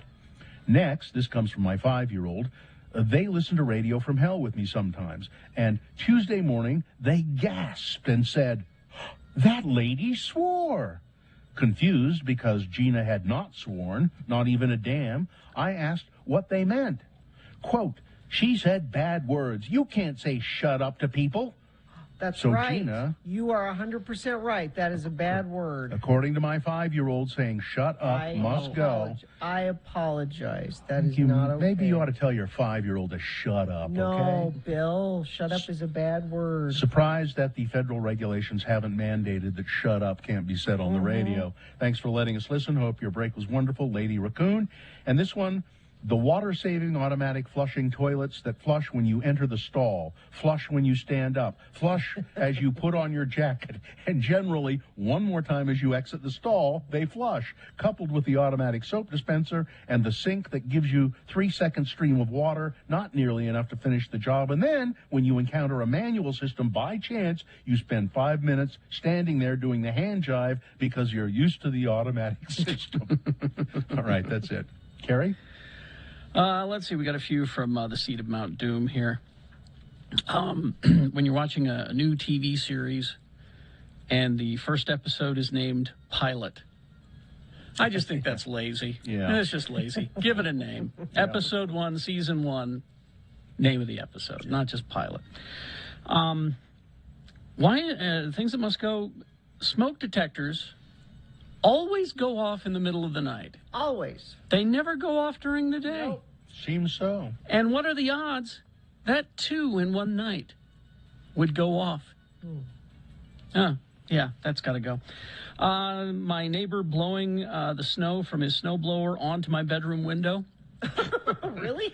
And then when I confront him about it, he says, "It's all right, Carrie." Doesn't sound like it's all right at all. To which I'm like, no. Please don't do that. All right. The same neighbor, he sits in his truck in the driveway and watches TV with the volume up really loud. On his phone or something? He's got a screen or something in there. I can't see, but and it's usually Seinfeld. I don't understand what's going on there. His wife hates Seinfeld. Could be. I don't know. And then also from us, when your podcast does a rerun, make it clear. You know, have a new intro made that says we did this some time ago, and now it's we're repeating this interview. Sometimes things are better the second time around. Something like that, or in the text of on the thing. Let me know it's a rerun. All right. That's not a problem, of course, for Geek Show Podcast. We have never had a rerun. All right. This one from Please Don't Use My Name, Things That Must Go. 1, F Joe Biden / Let's Go Brandon flags, bumper stickers, and clothing. Yeah. What happened in your miserable life that made you think, hell yeah, I'm going to sport that look? Number 2, the asshat who is renting space in the Layton Hills Mall that is selling said above apparel. Gag me. Number 3, COVID. Gotta go. I mean, I'll continue to do my part, but I'm so worn down that my mental health is barely existent. Thanks you for letting me listen. And this one from Hunter. Let's see. The signs I'm seeing about a national coin shortage. Firstly, I never believed there was a national coin shortage. I believe they just want to encourage people to use digital payment methods to limit contact between cashiers and customers, which is a good thing. Secondly, the Mint has had ample time to address the national coin shortage. If there was actually a national coin shortage, which, as I mentioned earlier, I don't believe there ever actually was. And finally, this. The lack of an alternative to single-use plastic lids. We have a handful of alternatives to single-use plastic straws, but we don't have any alternatives for the single-use plastic lids that we stick the straws through. He's got a point. Thank you, Hunter. Gina? A couple from me. When you go to a beach vacation and you bring your laundry home to wash it and you forget to check the pockets of your son's swimsuit. I know what happened. That are filled with sand. And then you throw it in the washing machine and it's everywhere. Always check the pockets. Also, when you're in a parking lot, all parking stalls should have clearly visible barriers at the front. Have you ever been in your car and thinking you can just drive straight out of the parking lot and there's a barrier? That little cement that bump. you didn't notice was there. It should be universal. Either they're always there or they're never there. But you get in your car and you're like, I think I can pull forward, maybe. Let's find out. Oh, no, we can't pull forward here. Ripped your oil pan off, didn't you? Well, in places where we have a lot of snowfall, they should not be there. They shouldn't be in the parking lot. Right. That way the plows can clean the parking lot. So there's a thought. Let's see. Here's a few from Tony. People who don't even try to shovel the snow off the sidewalk. They even say, why should I care if someone gets hurt on city property? It'll be their problem. I don't know if the advocates would say something about that. They would tell you differently. Forgetting to put the trash out on garbage day. Yeah, that's not good. Betty White dying. She was hilarious. The Mary Tyler Moore Show, Golden Girls, Hot in Cleveland. That must go. The Utes losing the Rose Bowl must go. Bed sheets that are more expensive at Nordstrom Rack than at Costco. And finally, Annette repeatedly asking me to smile because she never sees me smile as I have a stoic nature. This is harassment. Damn it, Annette. Things that must go on the radio. From Hell Show. Okay. Traffic, please. Just want to remind you of that serious crash, SR6 at milepost 181 near the mouth of Spanish Fork Canyon. Serious injuries reported. Both directions of travel are being affected. Estimated closure time is 1 to 2 hours. That's traffic. Okay. Nasty. Glad All right. I'm not out there. We will take a break. We'll be back. We've got a boner fight coming up to determine who is boner of the day, a reasonable amount of news, and more, all on the way. Stand by. KXRK Provo. Hoops Vision correction. Hoopsvision.com. That's hoops with an E. You know, it's they say look before you leap. And that Hoops Vision makes it's possible for you to look without glasses or contact lenses, so you can make the leap. You know, people err on the side of caution, and everybody understands that. They feel especially creepy or weird about people messing with their eyes. But if you let Hoops Vision mess with your eyes, as they say, you will be able to get rid of your glasses or contact lenses. And Carrie Jackson can tell you there's no reason to be afraid. No, I made my wife go first. So yeah, she did it for you. And then I got mine done, and it's easy. You lay down, you sit up, you can see. Why don't you do that? Make your wife go first. Yeah, Call sure. Hoops Vision and make your free no obligation appointment 877-30-LASIK or book online at hoopsvision.com. When you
It's often said that people of Utah speak a language all their own. It's a language that's often confusing and even incomprehensible to newcomers here in the Beehive State. So, Radio from Hell presents a handy guide to help everyone understand how the natives speak. It's the Utah word of the day, and today's word is... Druthernuther. D-R-U-T-H-E-R-N-U-T-H-E-R. Druthernuther. And now, to use this fine compound word in a sentence, we call upon LeVar and LeGrand to work their magic and show you how this very complex Utah word works in conversation. Here the boys are debating the virtues of various Halloween treats. and which treats it was the best to get when they were young trick-or-treaters. The word is druthernother. Heck fire, LeGrand. It sure is a sad one this year. Halloween's coming, and it looks like the government ain't going to allow trick-or-treating, and the kids is going to be so sad when we have to tell them. Well, it sure is. Danged old government anyway. I mean, can they legally do that? Just cancel Halloween without a second thought? LeGrand, if the feds can make you cover up your smile with a COVID mask, they sure as heck can cancel Halloween. I suppose. But you know, the kids would be wearing masks just like the government wants them to, so why not let them go house to house begging for candy? I'll tell you why, my friend. Socialism, that's why. Halloween reeks of socialism, and the government wants to stamp that stuff out. You see, if they allow Halloween, all the kids will be sharing treats equally from the Halloween Candy Collective. Not acceptable. Children need to learn the value of work whereby they earn the candy. Well, looks like no Halloween goodies for me this year. I always like raiding the kids' candy haul when they went to bed. You too? Oh, me too. I'm going to miss my yearly popcorn ball. What? Some cheapo jerk in your neighborhood tries to save money by making popcorn balls and then give them an outset of candy? That cheapo jerk is me, LeGrand. But we don't do it to save money. My wife, Carol, makes great popcorn balls once a year for Halloween. They're great. It's the only time I get one. And everyone in the neighborhood is crazy for them. No one is crazy for popcorn balls, LeVar. But that's not as bad as the guy in my neighborhood who gives out bouillon cubes. Can you believe it? Them individual foil-wrapped bouillon cubes. Ain't that awful? I don't know. Depends. Chicken or beef bouillon cubes. And the dentist down the street who gives out toothbrushes. I mean, geez, I don't want cubes or balls or brushes. I want Halloween candy, except for Smarties. I don't want Smarties. You got a favorite Halloween treat? Well, I'm somewhat partial to Bit-O-Honey, but nobody gives out Bit-O-Honey anymore. Did they ever? Bit-O-Honey? Yeah. Jeez. No, what you want for Halloween is candy bars. Full-size candy bars if possible. But any kind of candy bar is better than... Jeez, you kidding me with Bit-O-Honey? I swear I got Bit-O-Honey a long time ago. One time in another city that I was at. Right, yeah. How about Almond Joy, though? Now, some people don't like them, but I do. I love Almond Joy. I'd rather have Almond Joy than a Mounds, though. I think it's because the dark chocolate turns me away from the Mounds. I'm a milk chocolate guy. Okay, well then here's a choice for you. Twixt or Butterfinger? No, I don't eat anything that has the word finger in it. Oh. How about this? Which would you druther? Milky Way, Snickers, or Mooresboro? I'd rather not have any of them. Well, what do you mean, not any of them? You should pick one. I don't have to. When it comes back to those particular Halloween candy choices, I'd rather another. Join us again some other time as we examine how the Utah natives speak with the Utah Word of the Day.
On this day?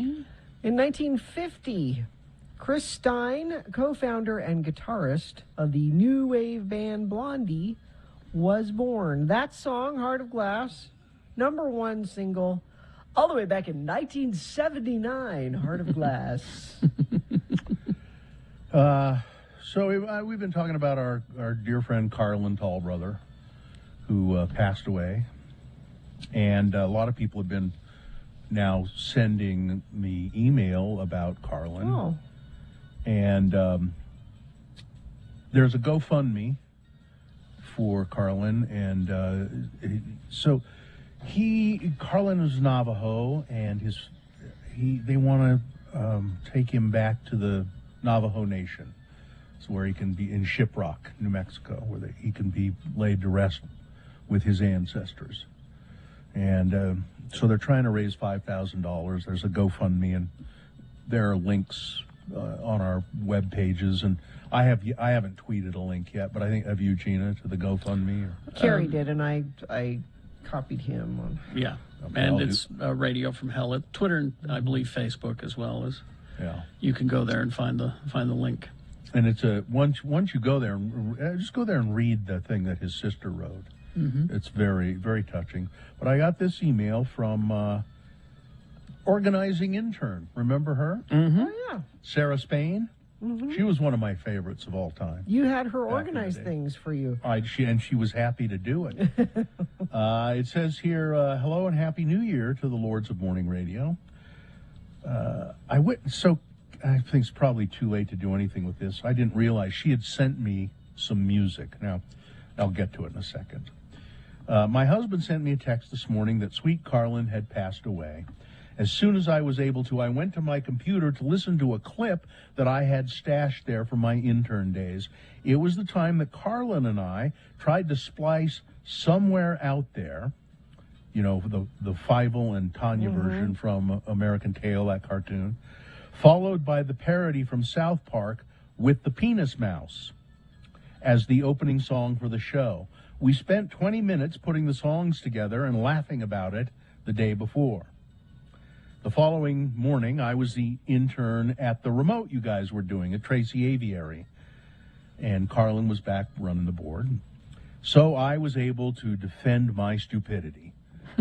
So now I didn't realize I had this, or I would have listened to it. Apparently, it's terrible, because she said, my sense of humor doesn't translate on the air.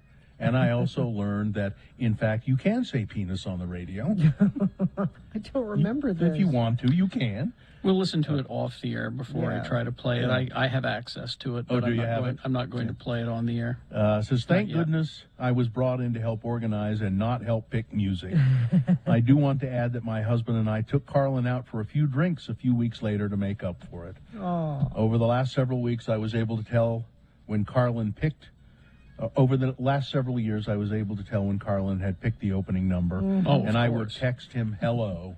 Yeah.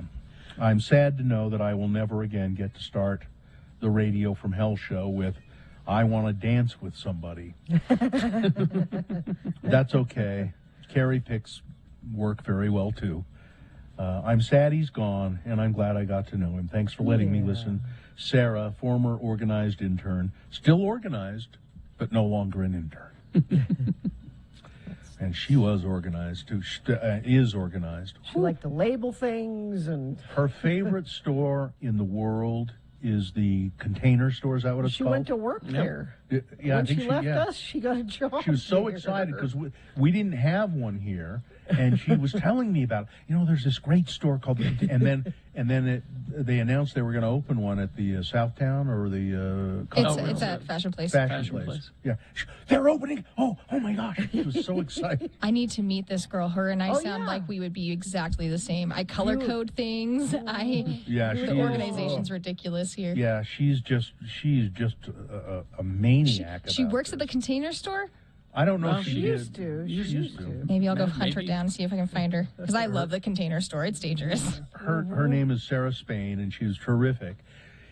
And her husband, I forget his name, is a doctor. I only met him a couple of times. But the story she told me about him was, if I remember this correctly, she said he put himself through medical school without one single student loan or any kind of. So what he knew from the beginning of his life practically that he wanted to be a doctor. And so he started saving money. Wow. And he saved enough money to put himself through medical school, and he was really young when he did it. I met him one time, and he seemed like he was 18. And anyway, nice to hear from you, Sarah. I hope you're listening this morning. And yeah, all right. Sorry about Carlin. We will, and again, go to our social medias. The link to the GoFundMe is there. All right, let's take a break. We'll be back. We've got a reasonable amount of news, bordering on big boy news at this moment. Okay. So be ready for that. Also, Boner Fight is on the way to determine who is Boner of the Day. All coming up after these X96.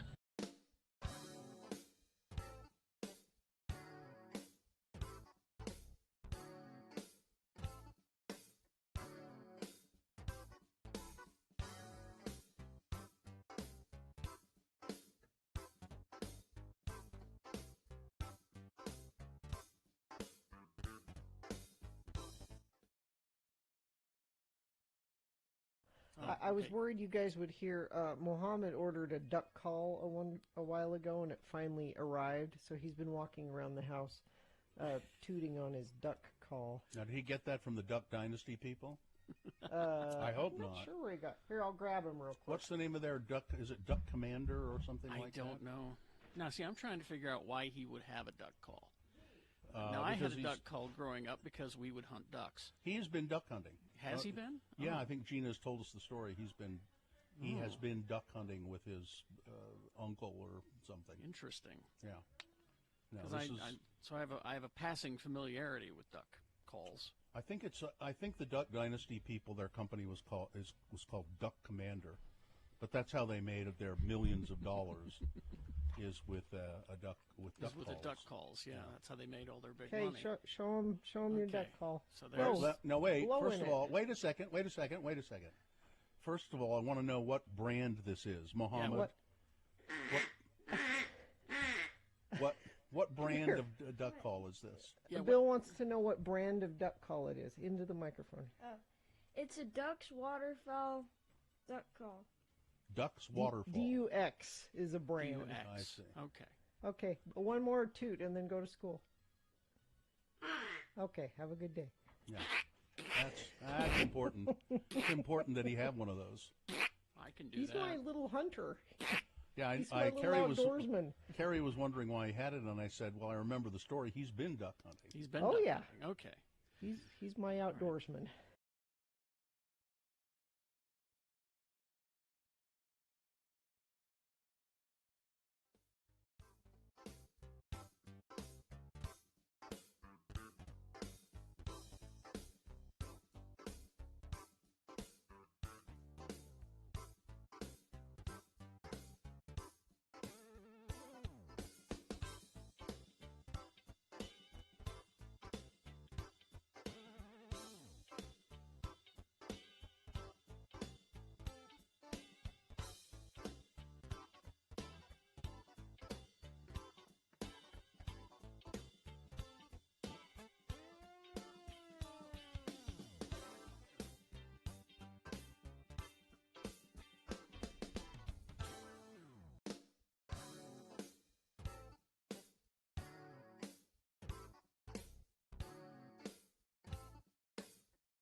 Okay, it's 9:17 right now.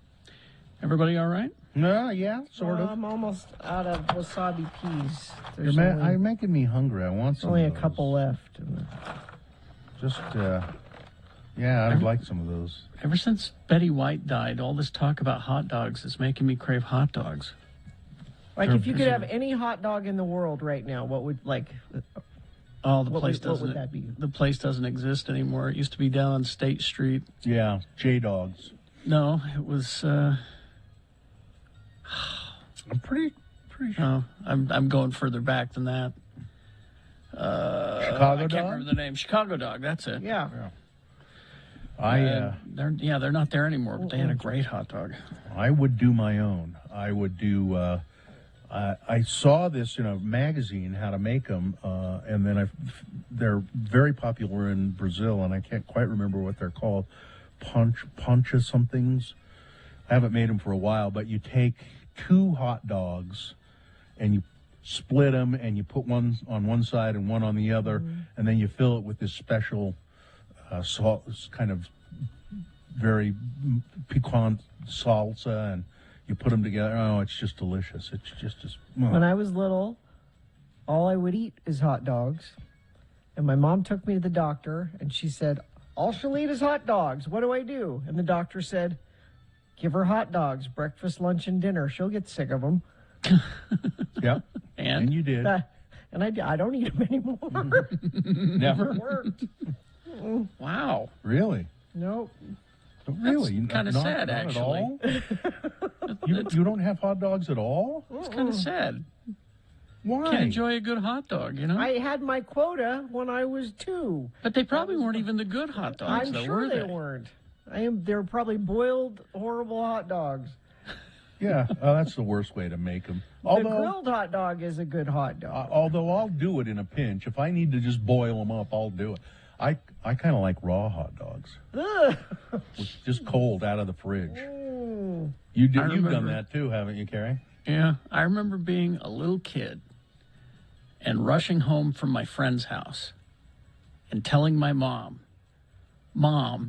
David Croft has an oven that will cook hot dogs in 20 seconds. The microwave? Is it a microwave? And she goes, what? I said, I swear, you put it in there, and in 20 seconds or less, it'll come out cooked. And she goes, that's crazy. That's crazy. You're telling fibs. You're just little. You don't know what you're talking about. Anyway, all right. 9:20, we do have Boner Fight coming up. Stand by for that. And we'll get to that to determine who is Boner of the Day. But before that, I'm going to go ahead and call it Big Boy News and Opinioendo, brought to you by X96 is starting the new year with more cash. The 1K a day cash bribe is back starting next Monday, the 10th. Listen at 7, 9, 11, 1, 3, and 5 to qualify to win $1,000. Are we blatantly bribing you to listen to X96 longer? You're damn right we are. You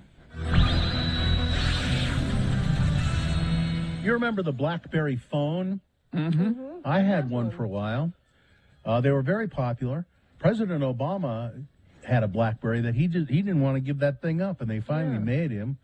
Well, the BlackBerry phone yesterday, if you had one, it went dead. They have finally stopped supporting the BlackBerry phone. Although, if you're the kind of person who still has a BlackBerry phone, you're not aware that it went Probably dead. not. You're still using it. Mm-hmm. Jeopardy champion Amy Schneider. She's doing extremely well. She's continuing to realize her dream of a record-breaking Jeopardy champion. She revealed Monday on the show that she was dealing with some trauma, the nightmare of being robbed of personal items, including her phone and her ID. Hi, all. So first off, I'm fine, Schneider tweeted on Monday, but I got robbed yesterday. My ID, my credit cards, my phone. I then couldn't really sleep last night, and I've been dragging myself around all day trying to replace everything. She didn't really offer any more details about it, how the robbery took place. In a second tweet, she noted that she'll be on the show and she'll do her best, but she is a bit distracted. If you watch Jeopardy at all, she's been amazing on the show. The Golden Globes are going to be on Sunday. It is going to doing happen. that? Yeah, they're going to do it, but they're not going to have a red carpet, which was probably one of the few things that was interesting about the Golden Globes. The Hollywood Foreign Press will still recognize the year's best film and television, but there won't be any big red carpet. Won't be. My guess is there not going to be any. I'm not even sure there are going to be any people there. And some people are predicting this will be the last Golden Globes ever. Oh. We'll see. The rise of the Omicron variant of COVID has left people wondering what will happen next with COVID. In the UK, Omicron was only identified by the World Health Organization in late November. It's the dominant strain in the UK now. It's the dominant strain in Utah now and most of the United States. It's highly transmissible, and it is swept through the UK at an alarming rate, pushing the rate of infections up to record levels, as it has done here. But there is some cause for optimism. They still are saying, even though it's more contagious, Omicron is probably milder than the Delta variant. 90.1% of those aged 12 and over, having received at least one dose of the vaccine in the UK, appear to be in a much better position compared to previous waves of the infection. So that's with just one dose of the vaccine. If they get the Omicron variant, they fare better than if it would have been the Delta. So there is a little bit of optimistic news about that.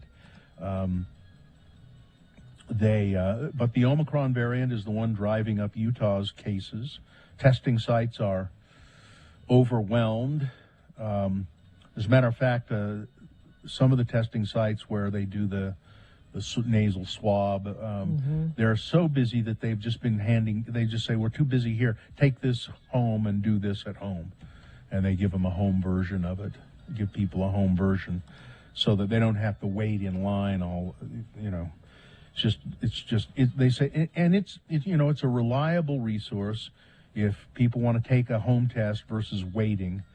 And it is pretty reliable. So I think the one they give you, now the one, I bought a couple of them the other day. I guess it's the same thing.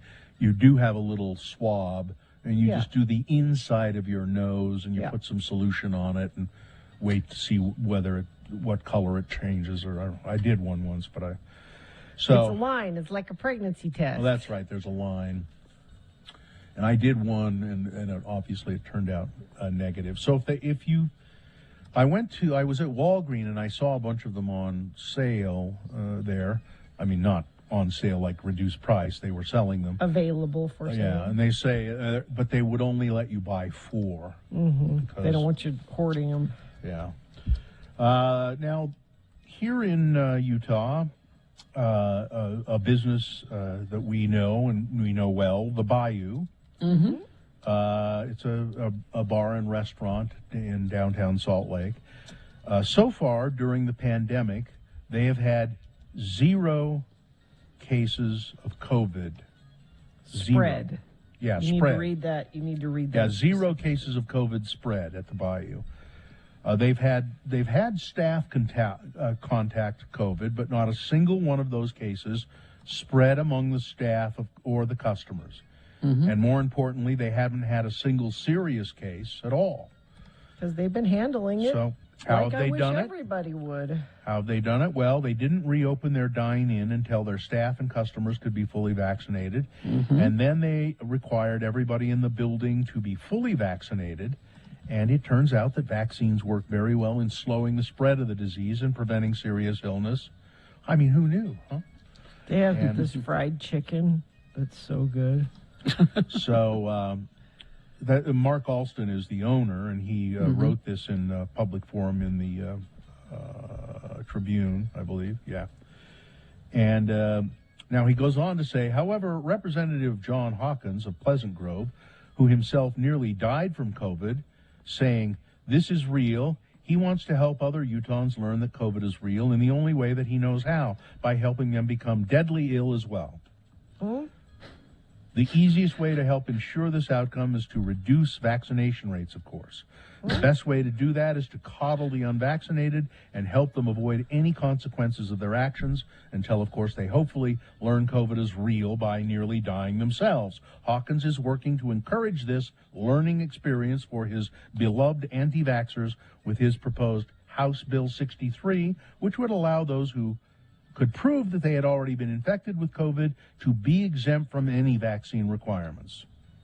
Hawkins but there's has perfectly no proof that having COVID before makes you immune to getting it again or passing it around to other people. Hawkins has perfectly timed his bill for mass impact during the current Omicron wave, which is showing little protection from prior infections. While health experts are pushing people to get booster shots, Hawkins is helping them have a second chance to learn about COVID like he did in the ICU. It's amazing, isn't it? It's stunning. The stupidity is stunning, but it is the Utah legislature, I should remember.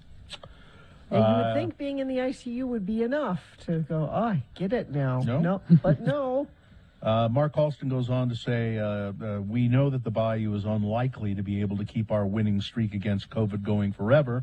With the Omicron variant here, that's simply going to be impossible. That doesn't mean, however, that we should be forced to increase our risk of exposure. Help us keep the Bayou safe, as a safe dining and drinking experience as we can, and call Governor Spencer Cox and your representatives and senator and remind them that this is real.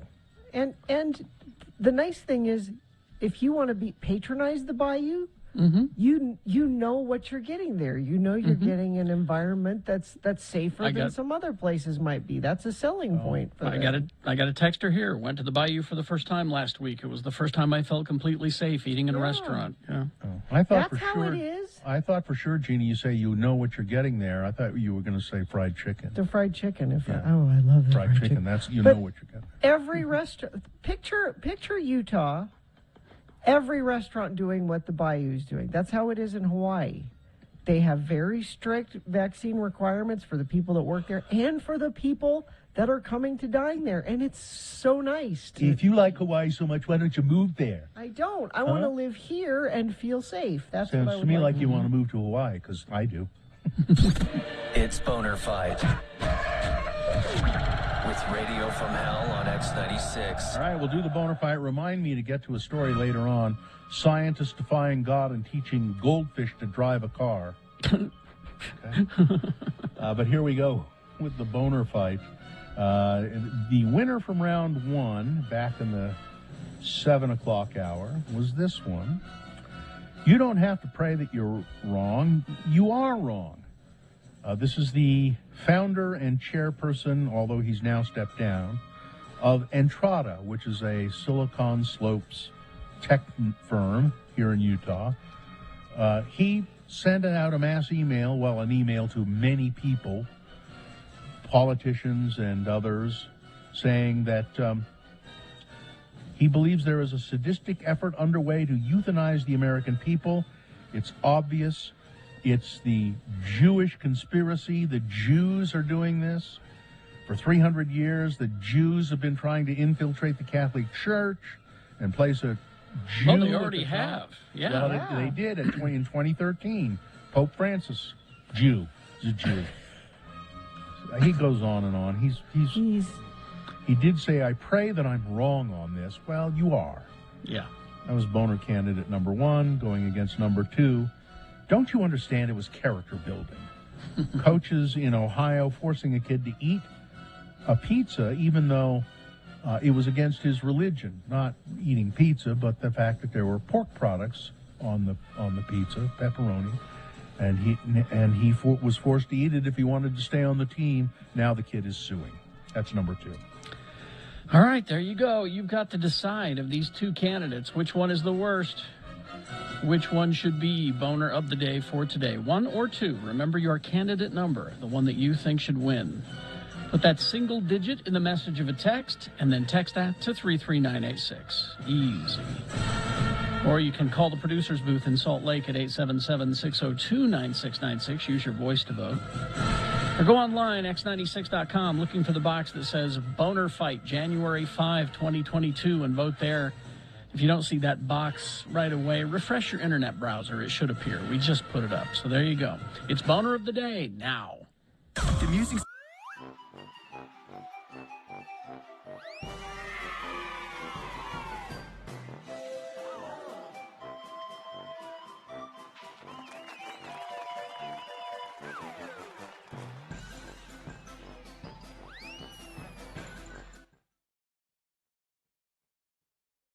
All right. Gina, you had a question? Oh, I thought Bill had a story, but I do, but go ahead and ask your question, and then maybe I'll do my story. My husband does most of the shopping, and he came home with this yesterday. Okay. And you guys may know, or I'm hoping friends of the program may know, at x96.com/live, he bought something called banana sauce. Have you guys ever heard of banana sauce? You put that on your banana. That's he's gonna surprise you later on. You should not have been snooping in the groceries. But so it's clearly not made from bananas because it's red. So it's not like mushed up bananas. That doesn't mean it's not made from bananas. Well, what do the ingredients say? Let's see. Ingredients: water, sugar, banana. Oh, it is. Yeah. So, but it's red. Let's keep going. There's Gina once again, the inquiring mind. Well, it can't be a banana. Does this look like it's made from bananas? It doesn't. It's got a picture of bananas on the label, and then I would go, I wonder what the ingredients are. Oh, bananas. Vinegar, salt, onion, chili, garlic. So it's like a sweet, it's just a chili, sweet and spicy kind of sauce for your whatevers. Yeah, what do you put it on? What do you do with this? Whatever you want. You could put it on rice. You could put ice it cream. On, that's fine. Noodles. It's just a tangy accompaniment, sweetened. Yeah, probably it's a little sweet and tangy, and sounds good. It's a product of the Philippines. He probably saw it and thought, I'd like to try that. Mm-hmm. Rather than, that doesn't look like bananas. You married a man with an inquiring mind so that you didn't have to have one. Yeah, I don't know that I will ever consume banana sauce. Here's an odd story for you.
Okay, it's, let's see, 9:36. Let's award Boner of the Day. And it's brought to you in part by a nice bowl of homemade minestrone soup and some hot bread from the oven. And 6 wasabi peas that are left. That's all. Sounds like the name of a children's book. So we had Boner candidate number 1, and we didn't have to go any further than that. You don't have to pray that you are wrong. You are wrong.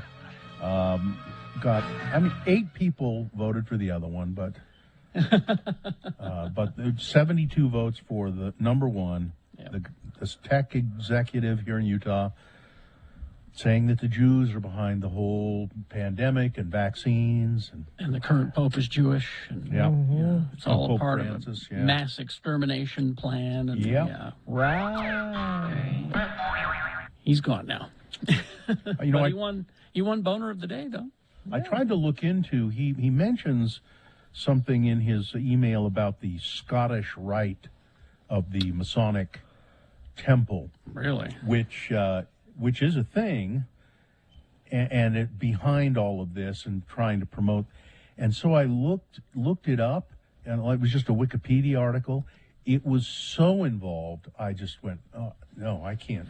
That's right, Bill. He's smarter than you. He can read that and understand it. He The can Scottish follow rite the- has been around for hundreds of years in the Masonic movement, and it's just odd, very odd.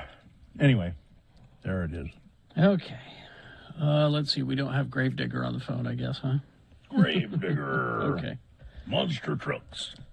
Can I take a moment? Sure. May I have a moment? Please. Because we did a little bit about my dad passing away. But one thing I didn't do was get a chance to say how wonderful the staff at IHC, the one in Murray, were that treated him while he was there. And then the rehab hospital he went to after that, Paramount Rehab. All of the staff at both of those places were fabulous. You should always mention his name. Don't assume people know. You're right. My dad, Tom Barberi, passed away on Christmas Eve. Yeah. Which in some ways it's like, great, thanks. That's awesome. Thanks, Dad, on Christmas Eve. But also, oh, that's nice. We will always think of him. Look at it as a pleasant thing. You will always Yeah. have great remembrances of him on Yeah. Christmas, especially on Christmas. And you've already forgot all the bad things he ever did to you. Can I tell you a funny Christmas Eve story? Sure. This Yeah. is when I was little. This is a story that comes to me via Mary Claire because I was little. Putting together on Christmas Eve a little kitchen set, like a little sink and a little refrigerator, and I never knew till my mom told me later in life why the refrigerator door was put on upside down, and so all the food in it was upside down inside the. Oh, and the little shelves on the Yeah. inside of the. Yeah, it was. They were like painted food and it was upside down. And my sister and I were always like, "Why is the?" Well, why? Well, Green Street, Bill. Green Street is. Oh, why. I see. Because Daddy Tom had a few. It was put I'm going to put together this little kitchen for the kids. Yeah. Why is our food upside down in the fridge? Did anybody ever fix it? No, they just left it that way. Santa was in a hurry. Yeah. You That's know. my Christmas memory of my Yeah. Yeah, Green Street. I got in plenty of trouble there a few times. You ended up upside down in other ways. I did. Poorly assembled and upside down somewhere else. Yeah. Oh man. But no, we had there were friends of the program actually that worked at both places. The not Green Street, the facility. Yeah. Oh, I'm sorry. Yeah, at the Jumping hospital around here. and yeah. Well, now here's my next question: is that you always talk about the fond memories that you have of sleeping in your dad's basement next to the pinball machine. Yeah, the Black Knight. The Black Knight pinball machine. Is that still in existence? No. Oh, okay. That was he And had a pocket. asteroids, like an actual full size yeah? asteroid machine, Mhm. and the Black Knight. But Does he still have asteroids? no. Those went to the Green Street Yeah. pad. Those are gone. Those are gone. Man. He was a radio legend. I mean, most of you listening probably know Tom Barberi was. There is no one like that in radio here in Utah, certainly today. Yeah. And I've heard from lots of friends of the program who would say, my parents listened, your dad and I listened while they took me to school, and now I listen to you, which is nice. And I've had a lot of people say, well, isn't there going to be a memorial? When? Tell me, I want to go. Yeah, including So- me. Well, but with COVID the way it is right now, if we did anything for my dad, there would be a lot of people that would want to come. And right now, it doesn't feel like that's the wisest thing to do. So we're looking at maybe doing something in a month or two, maybe. So if things calm down a little bit. No one's heard from Hans Peterson, have they? No. I don't. Hans Peterson was on in the afternoons, as I recall. That call after Tom. And then Runge didn't always work with Tom. No. But they were partners for a while, and then Runge went to the TV. Yeah, he was a sports guy for Channel 2 for a long time. Yeah. Sorry, Tom, TV's calling. I'm out of here. Well, you don't say no to TV. But, Tom would have looked good on TV. Runge had a face for radio. Amen. He did he had his own a couple of shows. Remember the Wine Cellar? Mm-hmm. I don't. WHINE, the wine where Oh, I see. It's a play on words. Yeah. No, I don't. And then he did one called The Corner Table, which is a lot like the Let's Go Eat show, Bill, but it was a TV show that he would film over at Squatters. I saw a couple of those, yeah. Mm-hmm. Yeah, he'd sit there. He'd sit at a table with people and have a meal and interview them. Yeah. Yeah. Mainly, he'd have some beers and interview them. And they'd assemble children's furniture. Yeah, there's an old Let's Go Eat show with Tom that we recorded at Gracie's, I believe, as I recall. And I should look that up and. It didn't. You should repost that because I think in there you talked about the time he was attacked in the parking lot. I think so. Yeah, he was a parking lot of Call Radio. He was viciously attacked it was early in the morning. Yeah. And he was going in to begin his show, and somebody came up on a bicycle, as I recall, and jumped off the bike and stabbed him with a screwdriver. And he was shocked, and he went inside, stabbed him like in the side or the stomach, and he went inside. And his leg. Yeah, was it his leg? His thigh. And then he said, he got on the air and he was talking about it, and he said, he's stabbed. And so the paramedics came, but Tom refused medical attention, as I recall, and said, I'm going to do my show. The best part of this is I'm hearing about it in that way. Tom Barberi was attacked in the parking lot, and he refused medical attention. And I'm expecting that he's got a tourniquet on in the studio, no, the show must go on. And so I ran to his house after he got off the air. I go inside, Dad, are you okay? And he's sitting there on the couch. He's like, I'm fine. I'm like, you were stabbed. What? The tiniest little wound, barely even broke the skin on his. Yeah. I'm like, the way this was portrayed was that you were bleeding out in the parking lot. Refused, rather than the paramedics saying, "You don't need us. You're fine, buddy. Walk it off. There you go." Right. I think I confronted him with that, as I recall. Yeah. So you should repost that if you have it. I'll find it. And Gina has reposted hers at Remain Seated. Yeah. Okay. Festus and I did that. We will take a break. We will be back to crawl towards the exits after these. Black Velvet Boutique, Gina.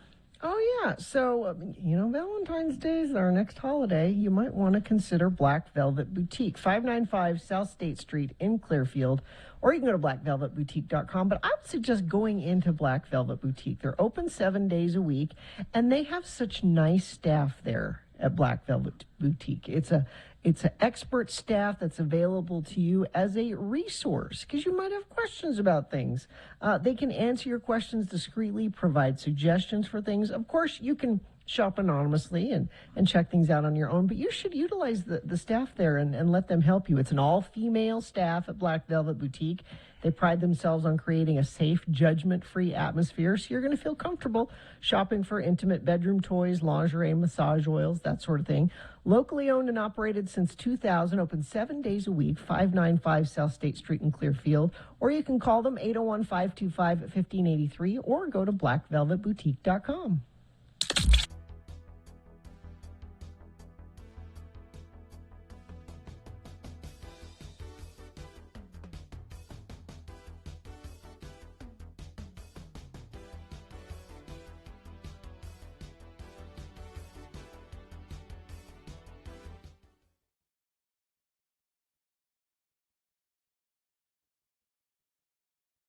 It's 2 o'clock in the morning.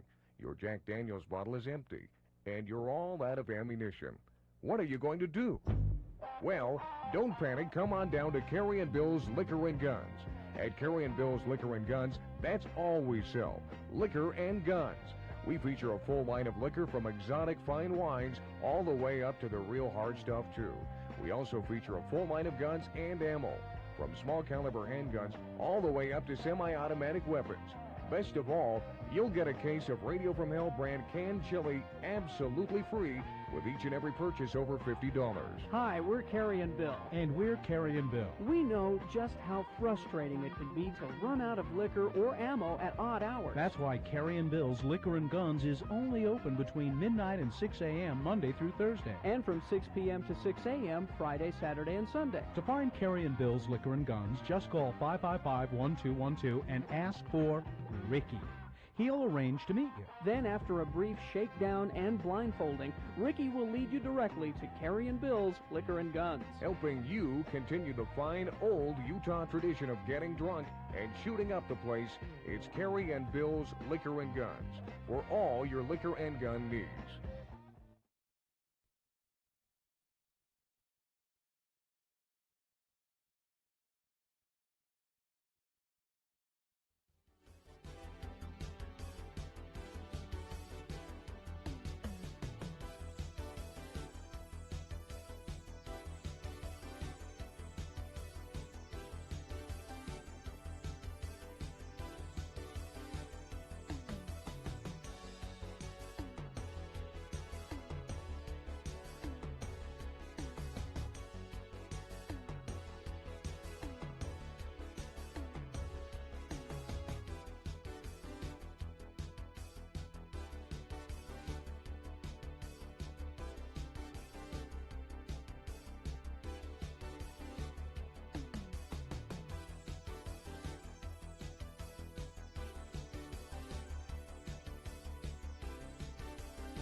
Okay, it's 9:51.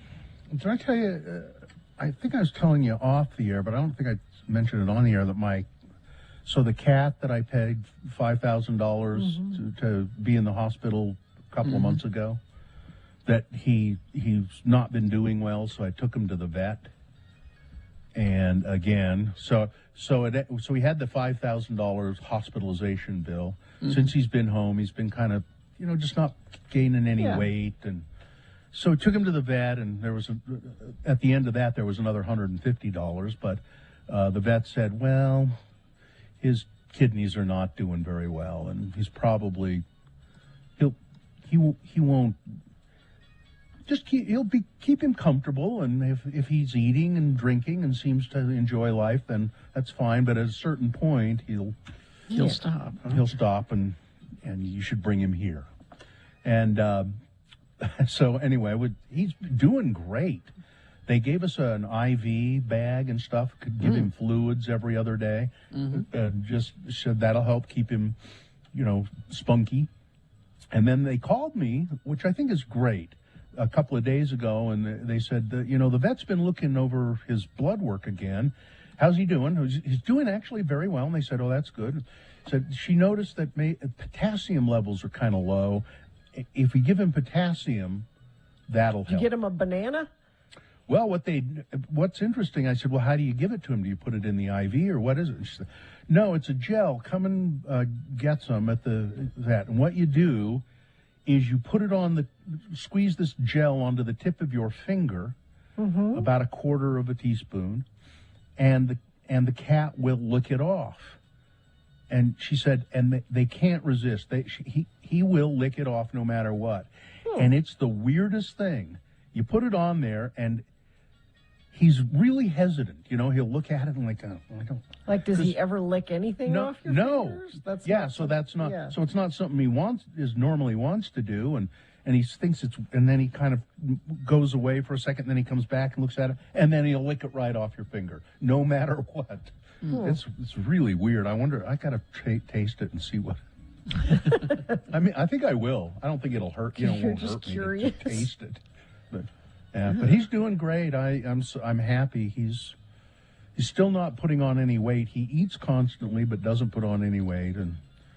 But he's happy and having a nice time. And because last time we talked to you about him, it was like, well, we're just waiting and watching. Yeah. Well, I think he's going to be around. I shouldn't say that. You know, but it looks like he's just happy and he's. That's good. Enjoying. He sleeps a lot more than he used to. He likes to curl up when we turn on the fireplace. He likes to curl up on a blanket in front of the fireplace and just sleep. And so it's all right. And the other cat's still weird. So so we're eventually going to be left with one weird cat. That is one weird cat. He is. You'll get another one because you're used to being a 2-cat family. No. Being a 2-cat family is awful. Why? There is so much poop to take care of. I think it probably amounts to 15 or 20 pounds a week. Really? It's unbelievable. And I'm the one who does it. Nobody else will do it. So I go clean the boxes That's no out. fun. Oh God. Anyway, you get one of them robot ones. I said to my dear wife, I said, because somebody sent me a picture of them, and I looked them up. They're about $400. This really cool one. And I said, look, it's $400. And she said, spend $400 on a cat box? You'll spend it on a toaster, but not on a cat box. Gina, that is not a toaster. It's a toaster, oven, and air fryer. Okay. And slow cooker. It does many things. The cat box just does one thing. And it will make toast. And if you put litter in it, no, don't. What price would you pay to stop emptying the litter box for? Let's say it works for 2 years. $400. Yeah, I would. Sure. But no. I buy it's called the world's best cat litter. I think that's the name of it. Prove it. How do you prove it's the It is because I've been through so many, and it's the most expensive one. Although now I keep getting these solicitations in email for some reason for something called Pretty Litter, and it's silicone. It's like silicone apparently. It's not. Yeah. Yeah. Do you know, Katie? You know what that is? I have a friend who uses it. She really, really likes it because it'll change color depending on if there's something wrong with your cat. Right. Yeah. So it can tell if there's like a urinary tract infection, if they have kidney stones. Why don't they have that for people? Yeah, right. They do. Cats have. I wear underpants that do that. Supposedly, it's easier to clean as well. But I'm not sure about the smell because Bill, I know you and I use the same cat litter, and I enjoy that one. But yeah, it doesn't have much. It really kills the odor. Yeah, it does. But it's Pretty Litter is really expensive. It's yes. like you have to subscribe to it. You know, they send it to you through the mail. Mm-hmm. Pretty Litter. $40 real man ain't using no Pretty Litter. I've also heard that some cats are super, like if you have a cat who is very iffy on what kind of litter you buy them, certain cats just hate it and they won't use their litter box with it. So you see, here we are again with the left-wing propaganda on this show. Yep. Mr. Soros said, I want you to talk about cat litter today. We all got the memo. Yeah. With $5 in it, and sorry if we're bumming you out. An alpha doesn't use kitty litter. He just puts a box of gravel in there. I'm the slab with your tip for the day. Send them outside. All right, let's do the promo and get out of here. Coming up on Thursday's Radio from Hell show. Well, my. At 6:45, it's Geek News on the radio. And then, oh my, right after that, it's Beat Gina for the first of 2022. And the listener that's brave enough to challenge Gina could win Sundance Film Festival tickets and a Radio from Hell coffee mug. Plus, Salt Lake City Mayor Aaron Mendenhall will be with us at 7:45 for a Salt Lake update, followed by Robert Gerke at 8:45. It's all happening on Thursday's Radio from Hell show on X96. So we do all of that in such an upbeat voice, and it still bums people out. That promo is a bummer, Bill. All right. Let's see. I'm just checking to see if there's anything that we've forgotten. Let's see. Well, the goldfish driving a car. Oh, yeah, you didn't get to that. Yeah. We'll get to it tomorrow. Let's see. Joe Exotic is begging for money to pay back Carol Baskin. I don't care. He's still in jail, right? Good. Yeah, he's not getting out. Rot there. The Beatles' rooftop concert is getting an IMAX release. It's a 60-minute set, apparently. Oh, doing the whole show. Because in that Peter Jackson thing, it's like 10 minutes. It's parts of it, you know. Yeah. All right. 60 minutes of it. Fine. Okay. All right. I think we're good. All business, Katie. We got it. Fine job as always. Thank you. Live long and prosper, bitches. Don't you know who I am? Was he a virgin? Corey is next.